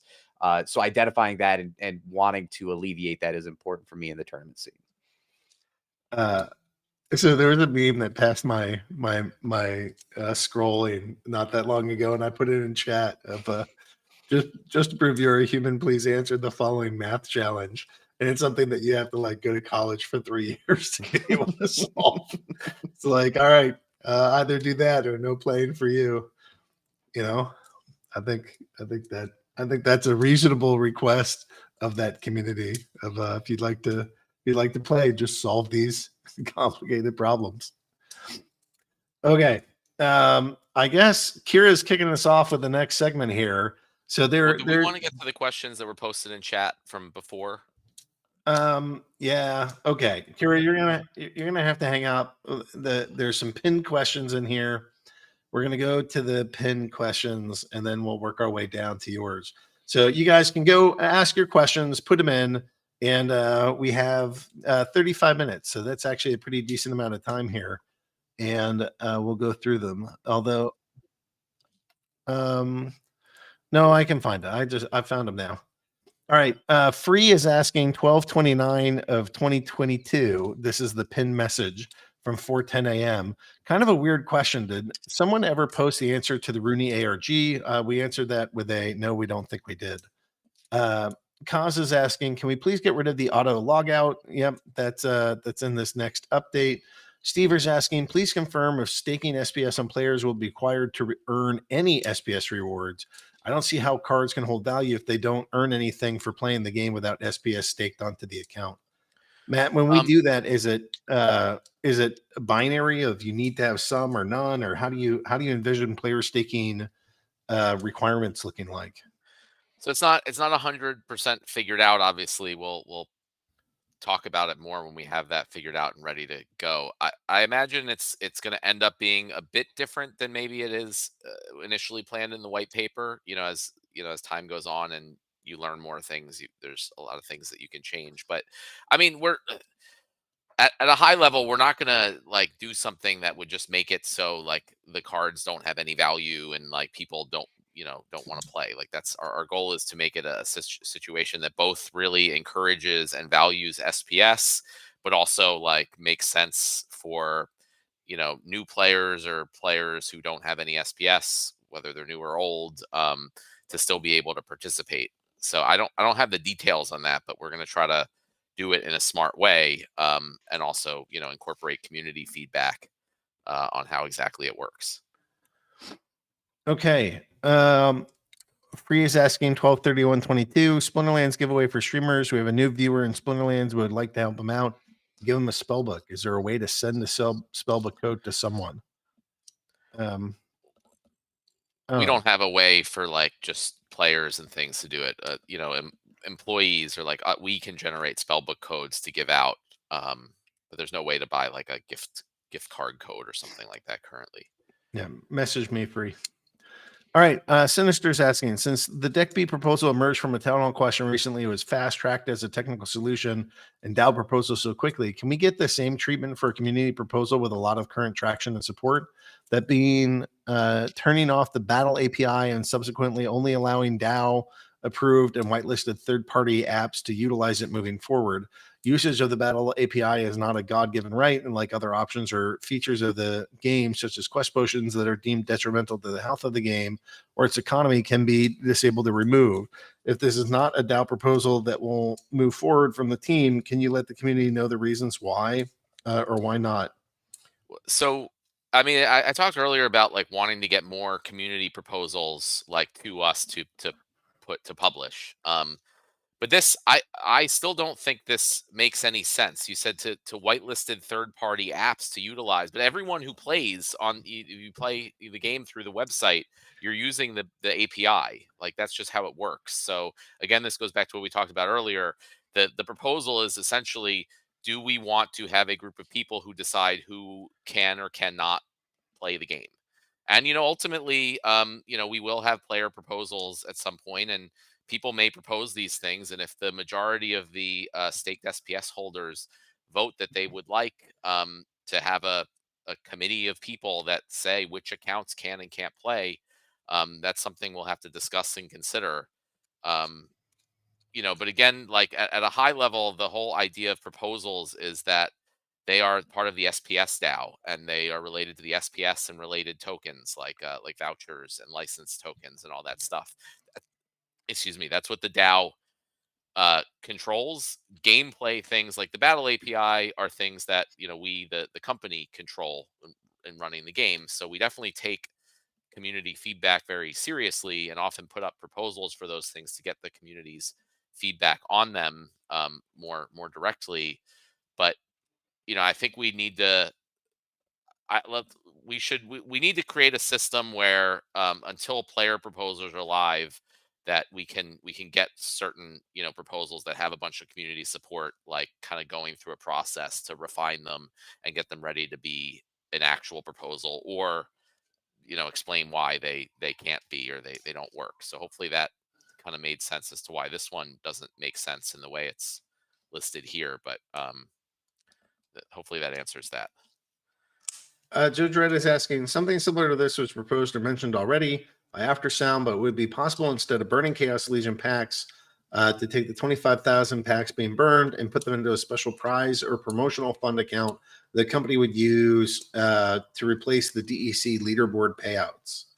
And I guess there's some other options that he lists here too. What do you think about, instead of burning packs, doing something else with them? I mean, it's 100% possible. Like, it's not very difficult. I personally prefer the burning, right? I think the issue is, just that there are too many packs in existence, right? So burning them actually helps that issue. It lowers the amount of packs that will be in existence, and that helps the price of them over the long term. Whereas just instead of selling them, just giving them out, really doesn't solve that problem, or at least not nearly as well. So to me, that's a worse solution. But again, if the community feels strongly otherwise, then that's something we would consider. Another thought was like, why don't we just burn them all today? Like, why do some kind of burn? If burning is good, why don't we burn all of the ones that are in existence, and maybe even find people with unopened packs and burn those too? Like, I know that's particularly extreme, but We trying to certainly ask. can't burn other people's packs that they already have. If people want to burn packs, they can just send them to null whenever they want. So feel free to do that if you'd like. And as far as, we could just burn them all at once today or tomorrow or whatever. We thought about it, and we thought that this would be a good compromise, right? Where we burn them slowly over time and then have a cutoff at the end of March. I mean, there's obviously that's our main source of revenue as a business also, and that is something to consider. So it is helpful for us to continue to be able to sell packs at least for a little while. So the solution we came up with was a bit of a compromise that sort of hit all the different things we needed to consider. And now you guys have about 90 days left. So the packs are set to die and be burned completely as of March 30th. So that's the hard deadline. 31st. Oh, it's March 31st. Sorry. So so that's about 90 days. 90 times 25,000. 90 times 25. So 2.25 million packs, if we get to that date, will have been burned. And there's only something like 2.8. So there's basically there's something like 660,000 packs that might get burned on the last day if nobody chooses to buy any between now and then. But as a community, we've basically got 2.8 million packs left and something like 90 days to buy them or not. So I don't know. That's something to keep in mind, is just you consider what to do, or do you want packs or not, or should we burn them? We're burning them every single day, and then at the end of this, there's a giant conflagration, and you'll have either gotten your Chaos Legion packs or not. All right, next up, Roland is asking, can the team impose a total cap on vouchers and reduce emissions? The emissions continue for 1 to 2 years at the current rate. I think it would be an unexploded bomb like DEC, and we should deal with it at some point soon. Yeah, well, so first of all, vouchers is, a token that's under the SPS DAO umbrella. So a bunch of people have suggested that maybe we reduce the emissions of vouchers. So that's something that, I think makes sense to have a proposal for the SPS stakeholders to vote on. So you can probably look for that soon. But also, like, it's there's two levers there. There's the emissions of vouchers, and then there's the demand, or the sinks for vouchers. So even if the emissions aren't changed for future things that take vouchers, they could take many more vouchers than they currently do. Like for Rebellion, it could take 10 vouchers for each bonus pack instead of 1 voucher. It doesn't always have to be that exact same number, or the vouchers can be valued at lower amounts for future things. Like, for example, what you see with DEC, the DECB proposal. So I don't, if the community, if the SPS token holders want to reduce the emissions, then, we'll put up a proposal, and that's fine. But otherwise, I don't think it necessarily means that it's like this big problem on the horizon. It just means we have to adjust costs to compensate. Question by looking at the current players account versus card quantity printed and the new player growth rate, do you have any plan to retain the card price in the long run? How will it work in the way Splinterlands team expected? Should we raise a vote for the new card release right after Chaos Legion or reward card running out? Do we really need the new cards as this game is getting less and less new players? Well, the main plan is to encourage card combining, right? I don't think there's enough incentive right now to combine cards, and that's like the best and easiest way to give the cards more value. And like I mentioned before, even the most overly printed reward cards in the game, if combined to the higher levels, end up being pretty scarce. So that's kind of the high level plan, is add more and more incentive for combining all those cards. And as far as like new card releases, if you mean like new set releases, well, the reward cards, we're planning to do the soulbound reward cards, right? So those won't be available on the market. They don't really dilute the supply in the same way as the older ones do. And as far as Rebellion is concerned, I mean, we said that they wouldn't be sold for at least 3 months after Chaos Legion is done. But it could potentially be longer. And again, that's based on the how conditions look. Daru is asking, what are the actual numbers, percentages, and sources of DEC demand and supply drivers? I believe having this available would help the community in discussing what can be done for the DEC to peg goal. Yeah, I mean, at a high level, the only things that print new DEC now are the leaderboard rewards, which again are very small, and card burning, which is relatively small also. Not that many people burn cards. And then markets don't print any new DEC. That's DEC, being moved from one person to another. And then the sinks, the demand for DEC and the sinks for DEC, you guys all know what they are in the game. So that's I think I agree. It'd be good to discuss this stuff. I think it'd be good for more players to be aware of how this works. But it's pretty simple and minimal at this point. Would the team be for making the gladiator cards non-burnable? I mean, I'd be fine with putting up a proposal for it if people want that. But again, I don't think many, if any, gladiator cards actually get burned. So that's these are all questions of like, is it even worth the effort? Yeah, would the team be up for making the leaderboard reward in packs? And that's the same thing. It's such a small reward that it's not worth the effort. Well, I also would say I think we need a revamp of a lot of things in ranked, including the leaderboards and the leaderboard rewards, and I think that's what we're going to plan to do. But I don't think it makes sense for us to just go real quick and like change it over to packs and then potentially have an issue in 3 months when the packs are gone, versus like it's not an urgent thing. The leaderboard rewards are very small, so we're going to take our time and kind of come up with a more comprehensive plan for that. An alternative to pure soulbound reward cards being tossed around, would the team be for making the reward cards only sellable burning after paying their DEC burn value plus a 5% bonus when combined? That's sort of my plan of you have to stake the DEC first. So I like it. So generally, I think the plan is that that would all be available once those set of reward cards go out of print. I definitely want to keep it that in order to get them while they're in print, you have to play the game. That's the only way. You can't just whale out and get the reward. You can whale out on everything else in the game, but those things, the reward cards and the gladiator cards, you have to put in the time and you have to play. Once they go out of print and there's new reward cards that you have to put in the time and earn, then we'll look into making options for them to be sellable and transferable. So if you hadn't maxed it out, you have an opportunity then to get them. All right. In the alternative to the current deck B proposal, would the team be for making improvements to it and make deck B soulbound, remove the pack references from there, and make the discount only claimable after an X period of time, i.e. 3 months? You can get some percent, and more months, the percent gets better. This is to avoid arbitrage plays and instant discounts. What do you think?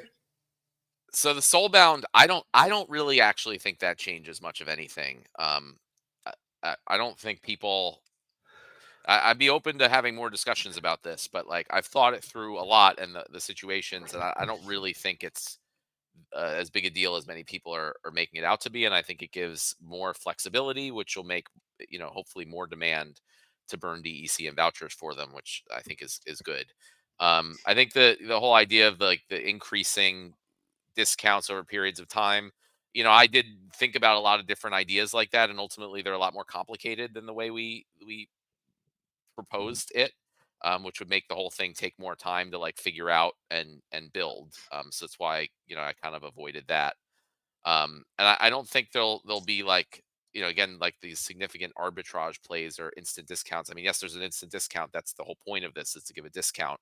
So if guilds were already planning to spend DEC, great. Now they can actually burn that DEC now, and they can lock in that discount versus holding on to it. And maybe their situation changed, and even though they are planning to spend it, 4 months from now, people decide, oh, I'm just going to sell it instead. Right? So it's you get the discount now, but you're locked in.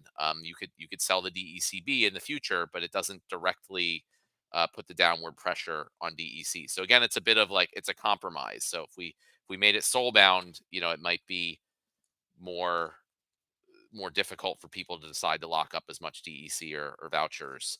So there's it's pros and cons both ways. But overall, if the if you don't like the proposal as is for any reason, vote against it, and if it doesn't pass, we can put it back up with some different things. Matt, do you or I run a bot for any of their Splinterlands accounts, or have they ever? I do not currently. I did for I think all of 2 days. Yeah, we did experiment with it many years back. As part of like trying out bots and seeing how they work and all that stuff. It was a very brief time. But no, generally we don't, and we definitely don't currently. I play my battles pretty regularly. Ryan 600 is asking, why is deck B needed versus the ability to lock your DEC on your account similar to long-term savings accounts or SBS staking or CDs? You can control the amount of interest the game needs and control how long the unstaking process takes. Could even make a penalty for unstaking early. Is it easier to make new tokens? Yeah, I mean, we could have a DEC staking option. But like CDs and the SPS staking, so that actually prints more DEC, right? So so what I'm trying to say is there's no reason why we couldn't do that. That's a perfectly viable option. And again, if the community wants it, then it can be a proposal that we can consider. But just to be clear, like that does actually print more DEC, right? You lock up your tokens, you earn more. It's like what how Terra worked. You locked up your Terra, you got 20% returns. That's how Hive back dollars work. It's how SPS staking works. So that would directly inflate the DEC supply. Excuse me. Whereas the DECB proposal is a bit different, where the DEC is actually burned. It reduces the supply and just gives a discount off of future purchases. So that's why personally, I think this is a better option for right now in the short term. But it doesn't mean we also couldn't do some type of savings account that prints DEC if the community wants it. In the emergency town hall, you talked about the team having around 14 months of runway before the company's money ran out. Clearly, things haven't improved much since then. What is being done to attract new investors, and are we still on the course to go bankrupt in just over a year? Well, what we're doing is trying to make sure that we have everything we need as a company to continue growing, to have revenue that's in excess of our expenses. And, the investigator alluded to some of our cost savings pieces that we're doing. In particular, PJ is really trying to get us to go cut our Amazon bill by something like 75%. So if that's possible, then that's a big savings. So the company is working on raising capital, increasing revenue, being more efficient, reducing expenses, and communicating all of what we're doing. And so far, all of these things seems to be going well. We have a big capital raising push going out starting in January, which is finally here.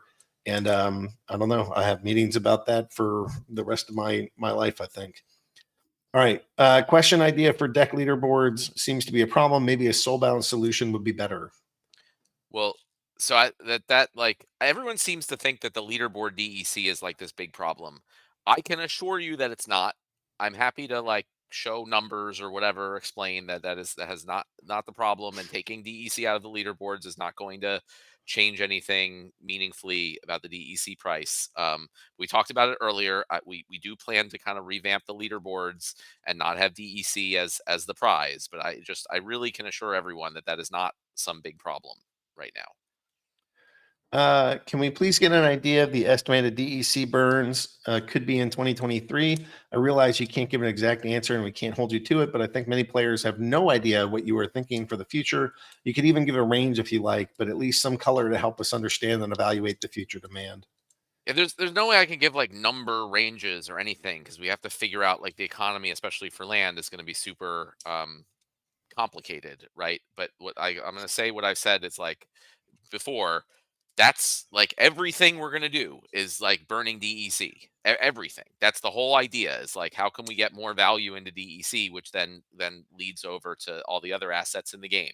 So like, it's going to be as much as we possibly can do that like makes sense. Obviously, we're not going to be like tons and tons of DEC for things that don't make sense to do it for, and a lot of those things would probably come down to player proposals. But like, the whole idea of this whole ecosystem, which you are all participants in, and the value of all of your assets is related to, comes down to having lots of demand, having lots of stuff that people want, and then burning DEC for it.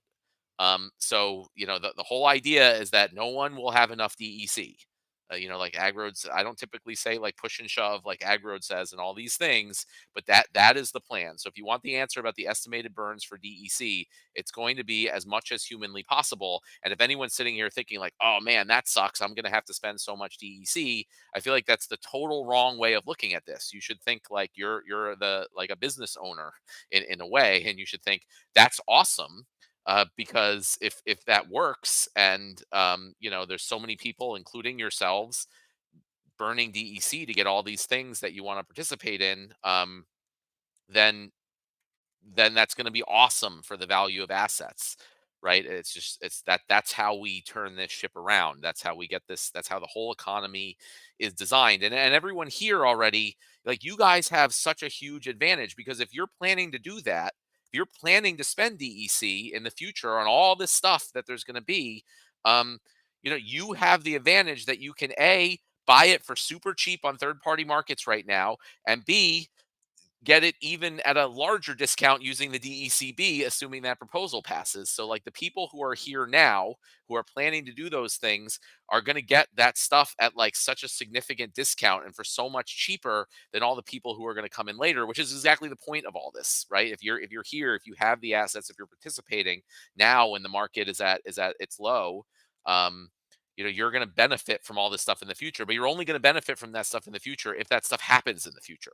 So if everyone says, hey, no, we don't want to spend DEC on everything, we just want to get everything because we played our battles today or whatever, then it's not going to happen. There's not going to be demand for DEC, and like all the stuff that, all the assets you have are not going to get that value. So this is why I'm trying to explain to everybody that this is so important, and you have to look at it not from, oh, I have to spend this much.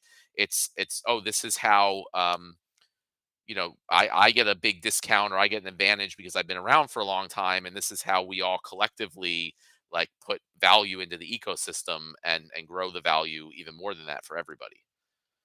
Yeah. Yeah, I couldn't agree with that more.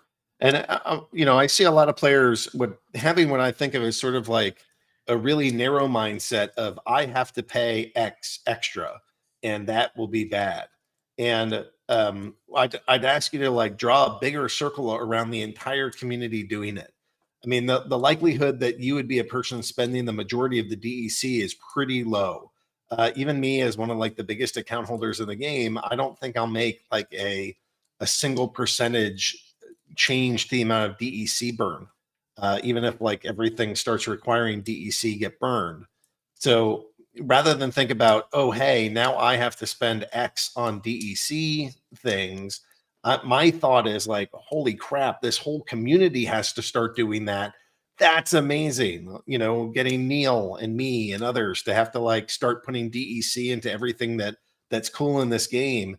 That's what's going to drive DEC out of circulation, and driving DEC out of circulation is what's going to trigger people buying SPS to burn for DEC. And that's what sends SPS through the roof. And if SPS goes through the roof, then that's how we all have nice things. That's the flywheel. So, our hope is to figure out how we get from here where, DEC is at a 50% discount or something to there's enough demand for it so that everybody in this ecosystem is excited for it. And that's part of our challenge. Speaking of that challenge, question 2 from Dave, is it possible to give us a rough idea of the land potion costs? Many in the community have been speculating that costs will run from a few thousand DEC to as high as 40,000 DEC. I think the consensus seems like it would roughly be 10,000 per land plot potion. But if people have this information of approximately what they will need, then I think it will help us vote properly as individuals and throughout our guild discords. Yeah. So the plan that we are currently planning, so we're waiting for the DEC proposal to finish before we make the land potion proposal. And I think what we're planning to go with is the 10,000 DEC per plot. It would just be one thing, not like multiple potions or anything. One, either 10,000 DEC or not. That's assuming that the DECB proposal passes. And in that case, you would be able to buy DECB.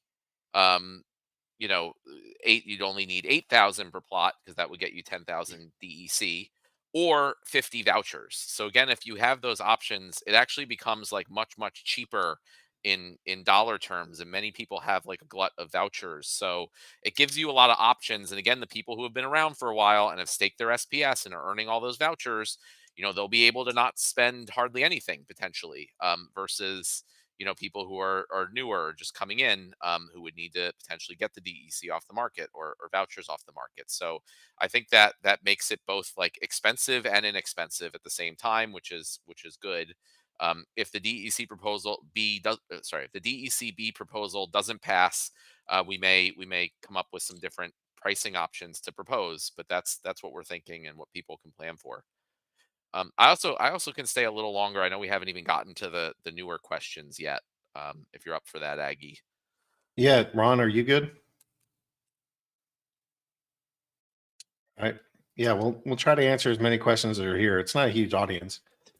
Several of the large Mavs have made some great suggestions. It could be proposals for the DAO. Is it possible that we can, on a limited basis, start having some community proposals for the DAO? We could do something like have holders of 10 million SPS stake SPS sign a petition in order to make that happen. The reason is there are great ideas out there, but the team shouldn't be making all the proposals and taking all the salt if they don't pass. I think we should try a few proposals and see how it goes, because I think the more community give proposals, the less fighting or complaining towards the devs when the new proposals come up. Yeah, so I talked about that a little before because I saw this before the town hall. Yeah, I think we absolutely should do something like that, and we'll figure out how to make an easy way where people can kind of make a sort of petition to have a proposal put forward. Yeah, Weirdbeard, do you want to be the point person on that? He says yes. I accept. So go chat with all the people, get the ideas.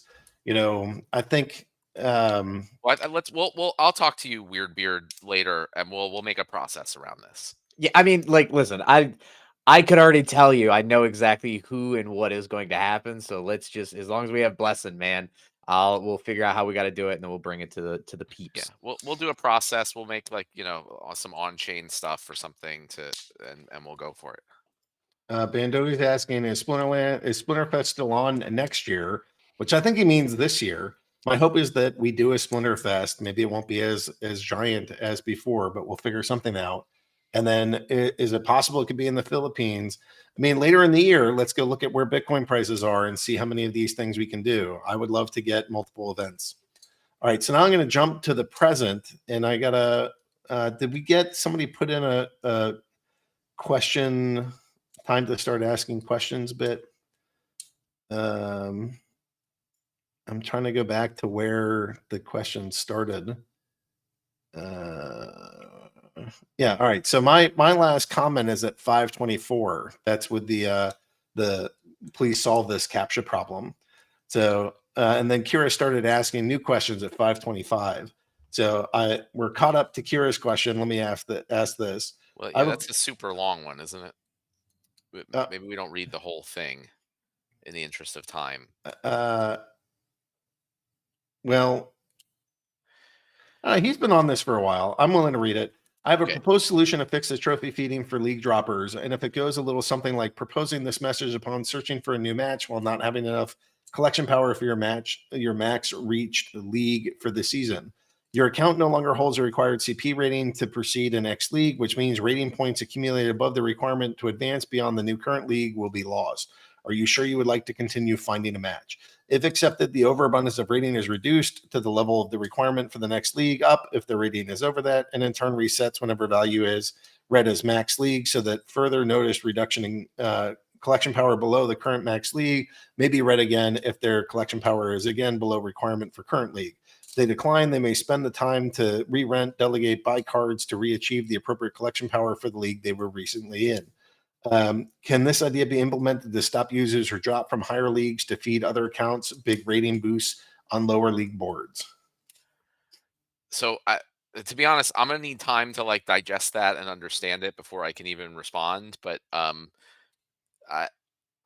overall, we've talked about, yes, we want to kind of do some revamps to ranked and try to fix some of the issues. It sounds like this is a proposal to do that. So I need to take more time and really understand what's being proposed and think through it more before I can respond.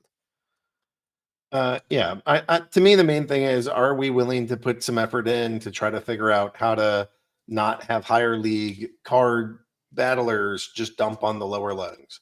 You know, I with the shorthand is like discourage clubbing baby seals.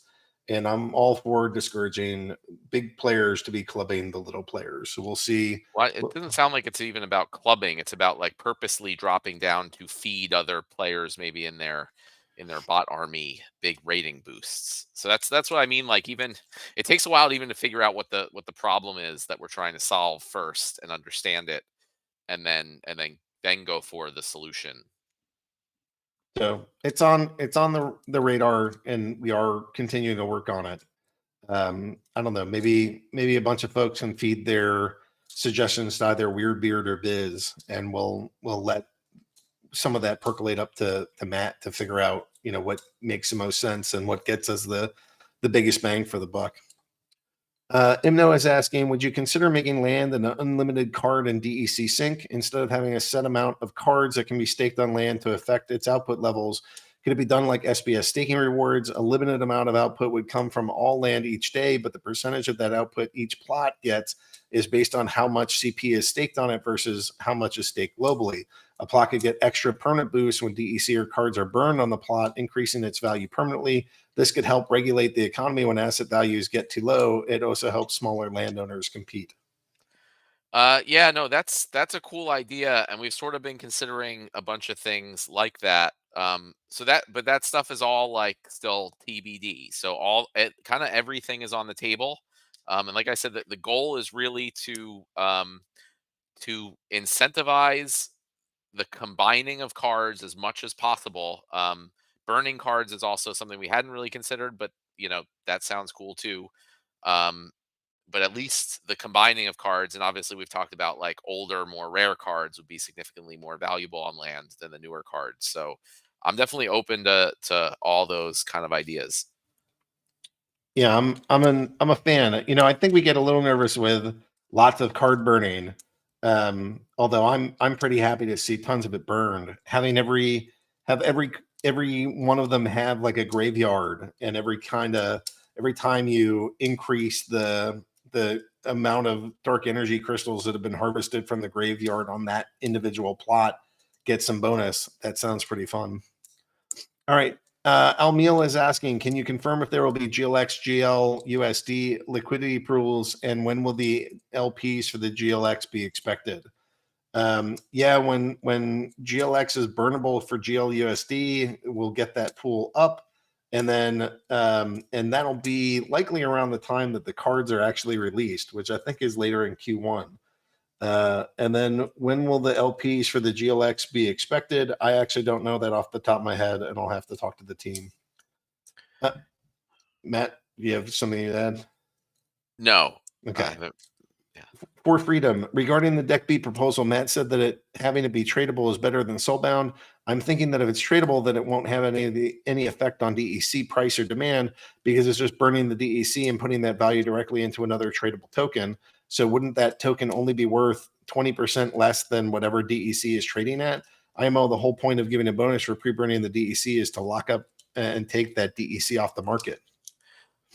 Well, I think that's like not thinking the whole thing through very much. So yes, that token would be worth that amount. But it's like, okay, so you burn your DEC, you get the DECB, and now you're going to be selling it on the market. Like, why wouldn't you just sell your DEC on the market, right? So I don't.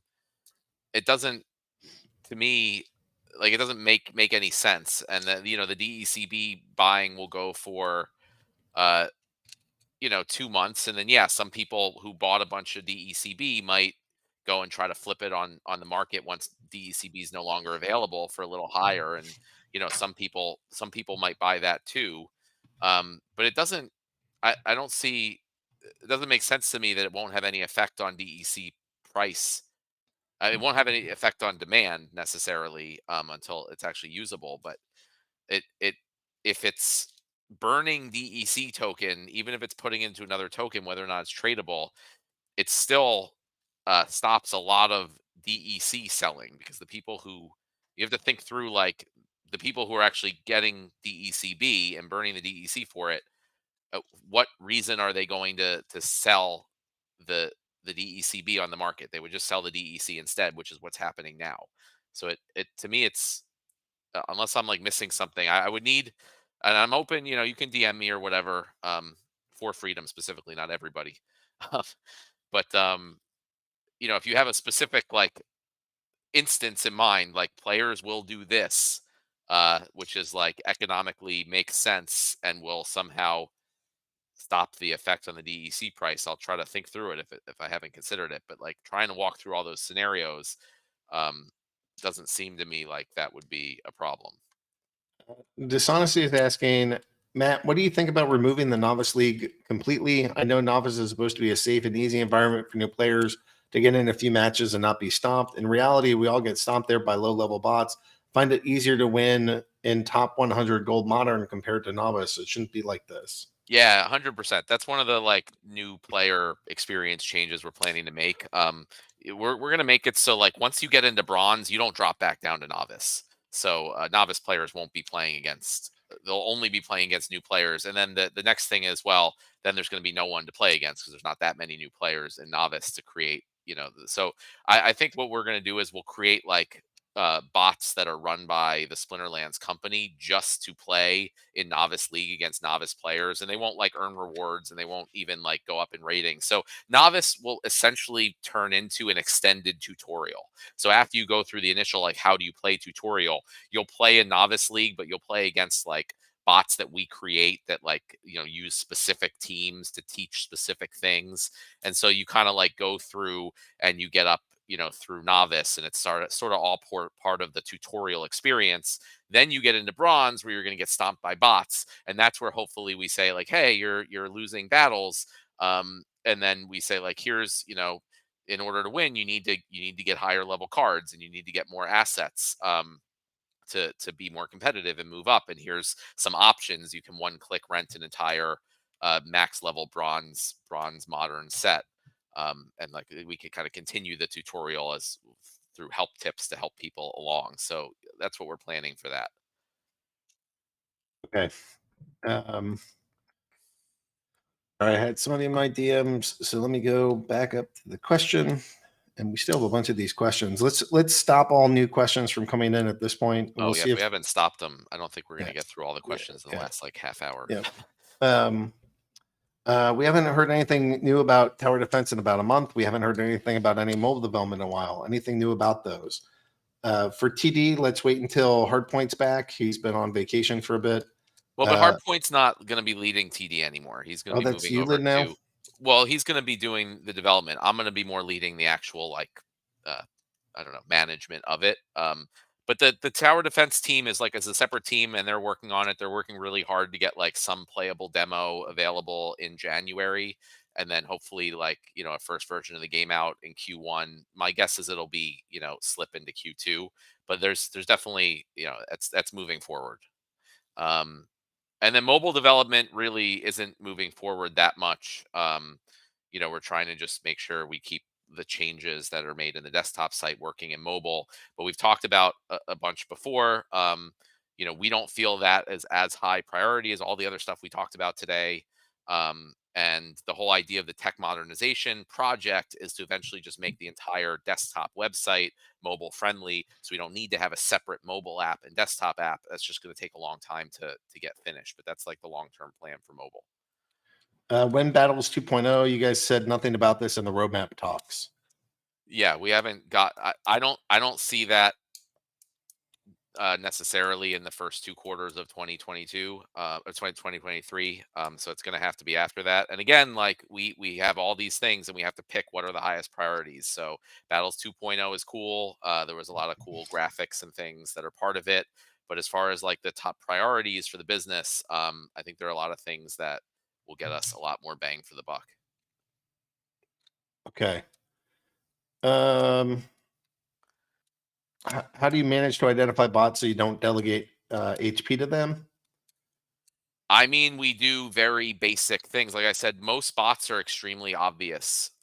So we do very obvious detection, and bots can get around that and often do. And so again, if we like bots can get around it very easily, is what I'm trying to say. So if we did the same thing for like playing battles, bots would just work around it. And it's a constant cat and mouse game. EVT is asking, during the Chaos Legion pre-sale, we saw the supply demand for vouchers send their price to $20. And as such, SBS ripped to an all-time high of $1. Still believe repeating this simple idea is the fastest and easiest to restore value to all assets as vouchers, easiest to give value to from nothing. So the question is, considering we're heavily recommended to stock up on SBS and vouchers for many at Town Hall, do you actually care if vouchers go to 1 cent or is your entire focus on DEC now? Well, everyone always seems to think there's this like simple, easy idea that all of a sudden makes our token prices move. I want to assure everyone that that is 100% not the case. If you really have some like simple idea that could do that, like make your own project and then you'll just make tons of money, because that's just not how it works. The reason that happened was because we were in one of the biggest crypto bull markets of all time. When the CL pre-sale went live. So yes, there was tons of money flowing into the ecosystem. Right now, there is not tons of money flowing into the ecosystem. So we could price things in any way, shape, or form that you guys want. But if there's not money flowing into the ecosystem, the token prices are not going to get that high. Um, so, and but that being said, there is the DECB proposal, right, which includes vouchers as an option, right? So that it's not just our entire focus is on DEC now, right? And again, everything even that we sell for DEC, whether it's going to be land things or packs or skins or whatever, the whole idea for vouchers is that they get you discounts, right? And that has been happening.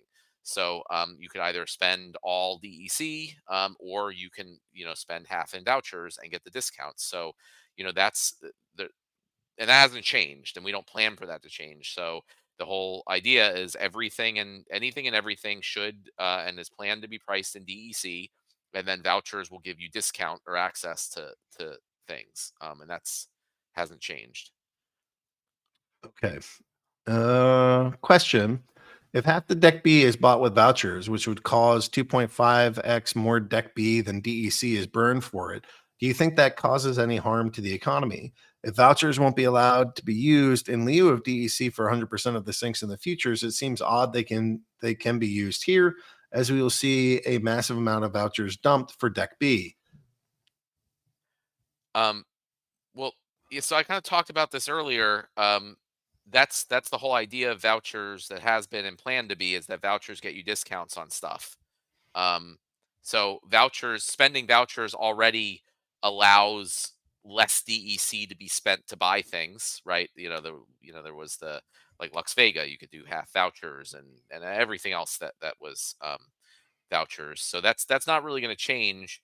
And the idea that you can buy a large portion of the DECB for vouchers is basically the same concept, right? You can get you sort of like 50% off your DECB by spending vouchers is kind of basically the setup here, which is the same as we've been doing and plan to do and have said we were going to do. So no, I don't think it causes any harm to the economy. I don't think it really changes the economy.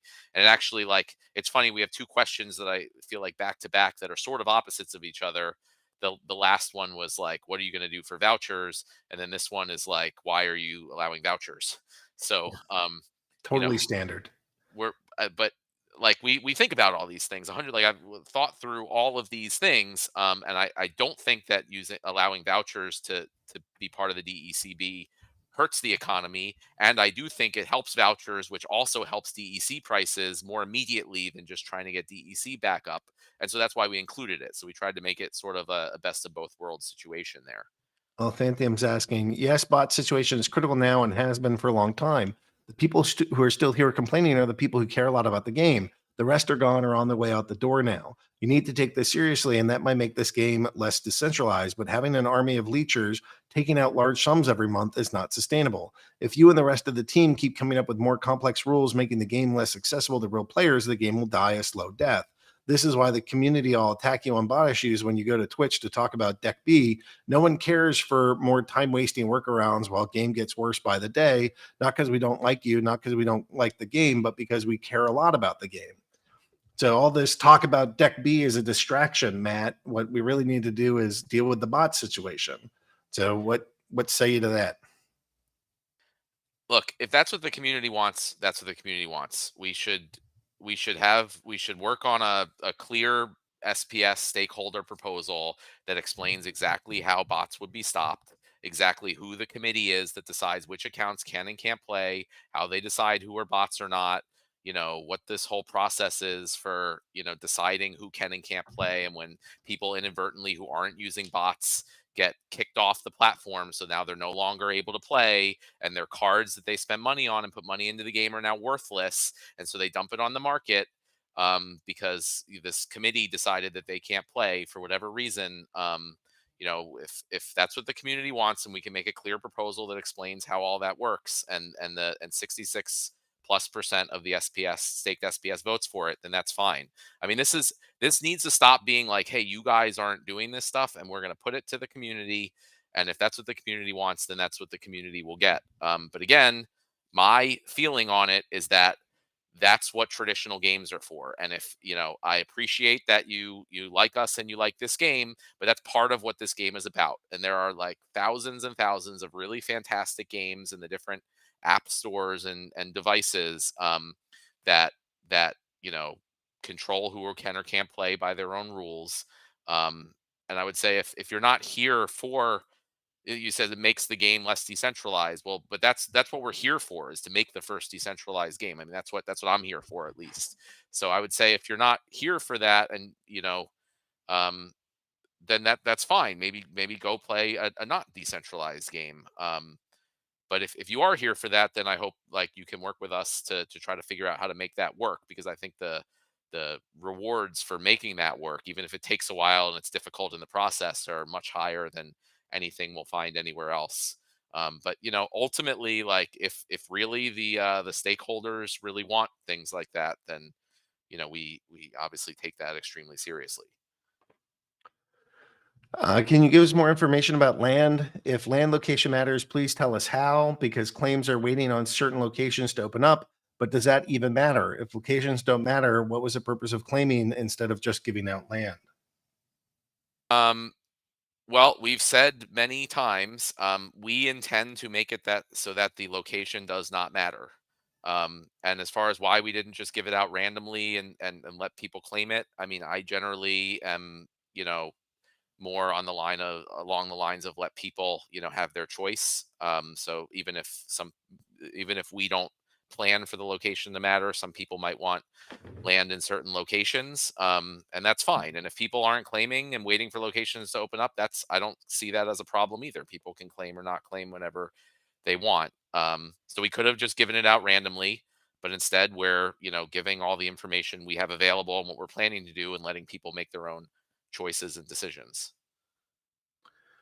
Question: could there ever be a marketplace created like an eBay, Etsy style website within the game that people can sell physical items for DEC, SPS, or other Splinterlands tokens could be an interesting concept to make a use case for tokens. Crypto does not have something like this, or at least people who have tried failed in the past.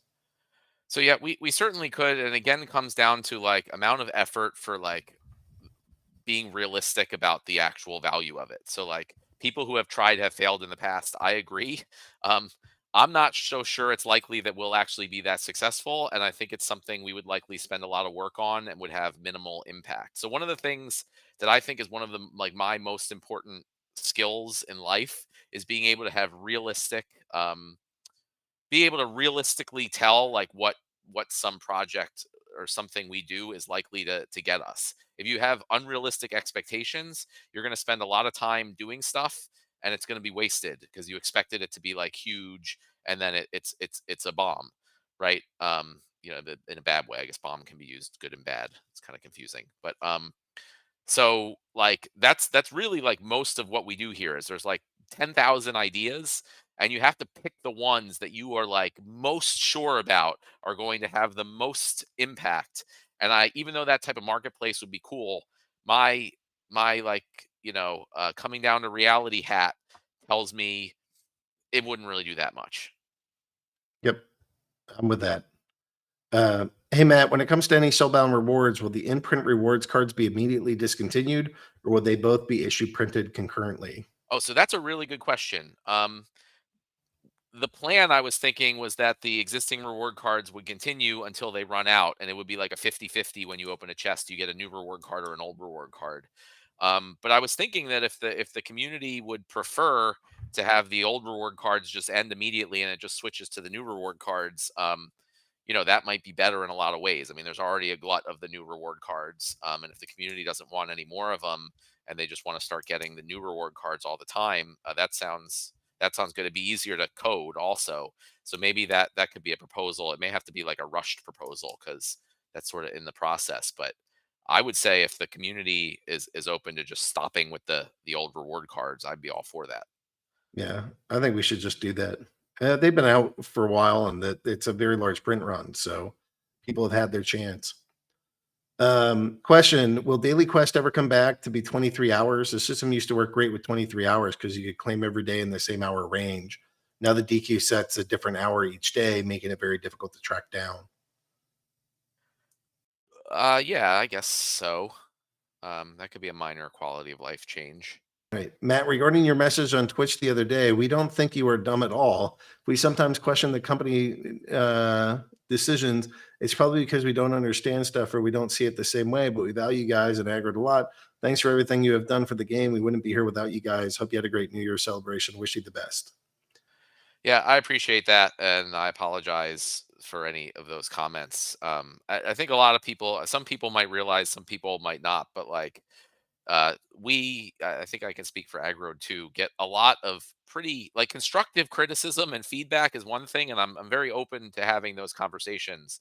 But especially on days where we release a new proposal, and it's ironic because the proposal came from community members, was pushed for us to do by community members, but then I get like basically hate mail from people, for everything from I've given people cancer to I've destroyed people's lives, I'm the worst person in the world, and it gets under my skin just like it would anybody. And it's unfortunately why I often don't respond to people's Discord messages because I have to turn off notifications because I just get so many, and so many of them are not nice or constructive. So it really limits the amount that I'm able to like talk with the community or communicate with people. But I appreciate the nice messages that I got in response. And regardless of any of that, I may be less available on social media or chat platforms as a result, but I'm still as bullish as ever on this product and this ecosystem in general, and I'm still going to be working on building it. Question, is there a way that we can advance the current land region by one after a couple days before rotating back? Seems people are waiting until certain places are available to claim and nobody is claiming their plot because of it. I mean, yeah, but also I talked about this before, like, so what? There's no rush to claim right now. So I don't know. And then if we start doing stuff like that, other people who already claimed might be mad because if they had known, they would have waited. And it gets into these things where like some people want it and some people are going to be really mad at us. So I would say like we said this is how it was going to work. That's how it works. And if you want to wait to claim your land, wait to claim your land. And it might take a while, but it's not like you're missing out on anything by not claiming. Can a mode work where the fight is bot versus bot only? If unbot player wants to join the fight, they can. I mean, yes, but it all gets the same thing is like you need this committee to determine who are bots and who are not bots. And then, the bots can do a lot of things to pretend they're like human players, and it's extremely hard, if not impossible, to actually tell. So it just kind of gets us right back to where we are. It's just, and in some ways, it's beneficial that the bots are so obvious right now because, like, there was a question earlier about us delegating hive power or not delegating it to bots. Right now the bots don't care about being obvious, and that's sort of an advantage. But any as soon as we move to ban bots in some way, they're all just going to adjust to be not obvious, and that has pros and cons. And we talked about this before ad nauseum. So we'll be open to community proposals in the near future about that. In summer 21, SPS was promoted as the most important token for the game. If you want to get the coolest stuff or access to it, you need staked SPS. There are very, very few use cases for them and their children vouchers. Got the feeling that the focus has shifted to DEC since SPS is a DAO thing and you want to get value back to DEC that way. But what is your current short-term vision on SPS? Thanks for the last 4 years and Happy New Year to you. So I think this sounds like a misunderstanding about how things are working. So yes, the focus has 100% shifted to DEC because the system has been set up in such a way that DEC is the mechanism by which we get value to SPS.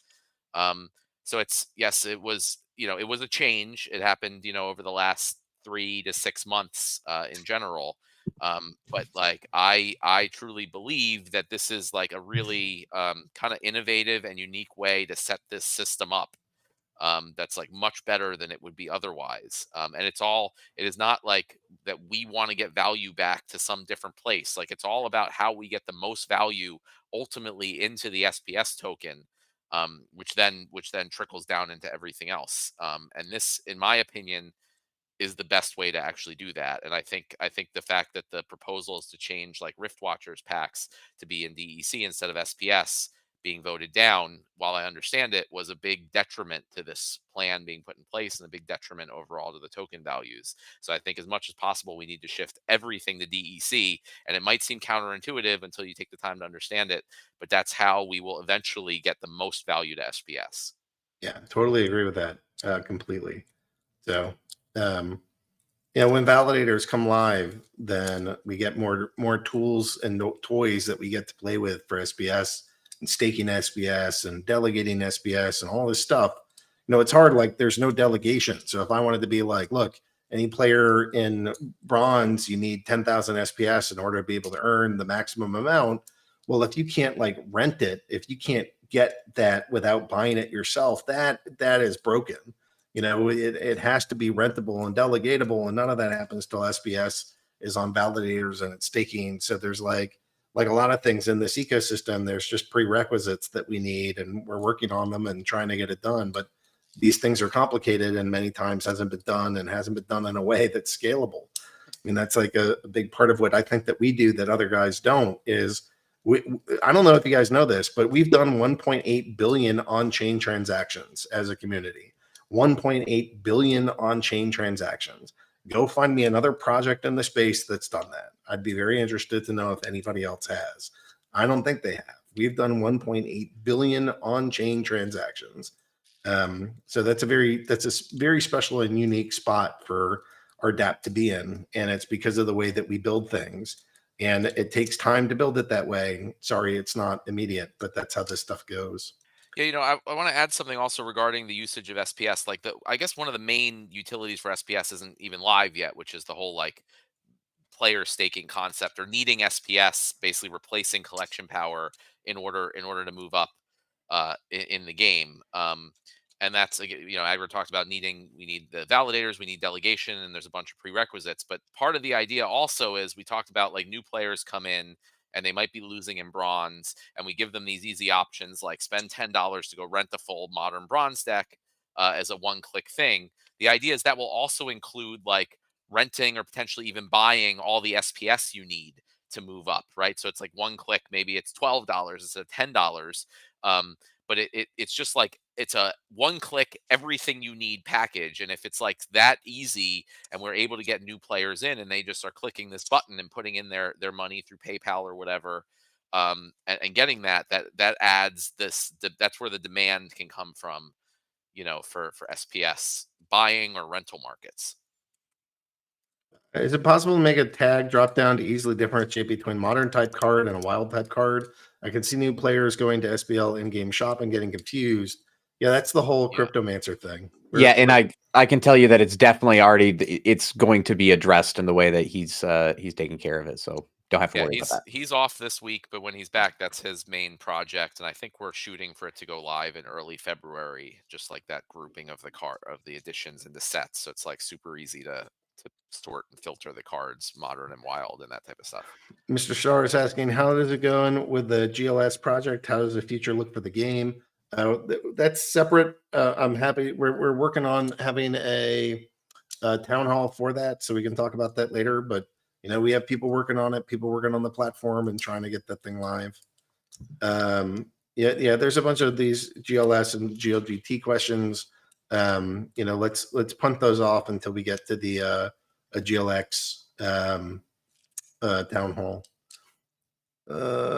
Daru, and these questions from Daru might be answered these already. Oh, yeah. Yep, we did. Was there another question there? When will we be able to lock land, nodes, and other non-card assets? That's something we are working on. I'm not sure where it falls in the roadmap, but it's on the list. All right. I think we're through most of the questions. Paul T-Rex, can you comment on the DEC moves done the other day that people speculated on, swapping DEC and then putting them into the LPs? Yeah, we were just balancing our positions at the end of the year. So added a whole bunch into pools. You guys are welcome. There's hundreds of thousands of dollars more stuff that are in the liquidity pools. All right. I think that's it for today. I had to go soon anyway. Yep. Let's call it a day. Really appreciate you guys taking the time here. Thanks for listening to us. Thanks for all your questions. We're trying to build the coolest thing we can. And 2023, happily welcoming you. 2022 was a monster and terrible and frustrating. I grew up body surfing on the Jersey Shore, so I use a lot of maritime references. And 2022 felt like I was swimming in a riptide. And the riptide just pulls you back. It sucks all this water out. One day you might be sitting next to the shore, and if your feet come off the floor of the ocean and the riptide pulls you, you could take one breath, come back up above water, and you're now 50 or 100 feet away.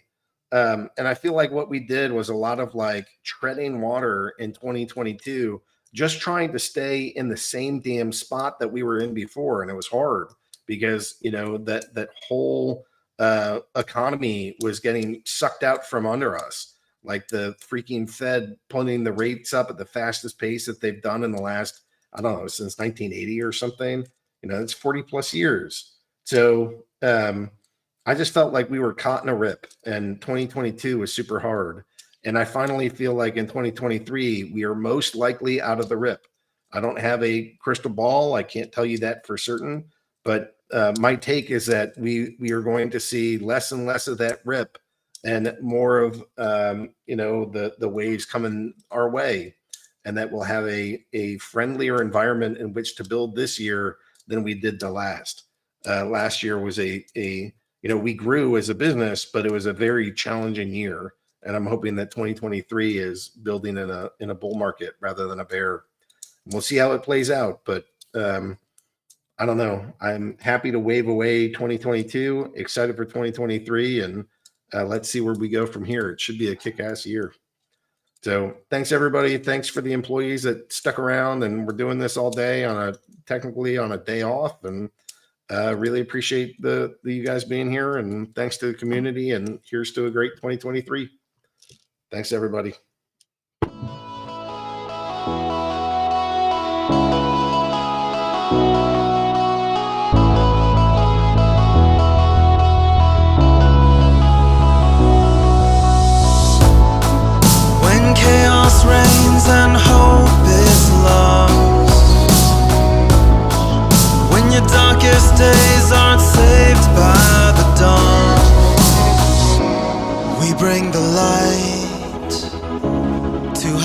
guide the way. We are with you. We are the Rift Watchers.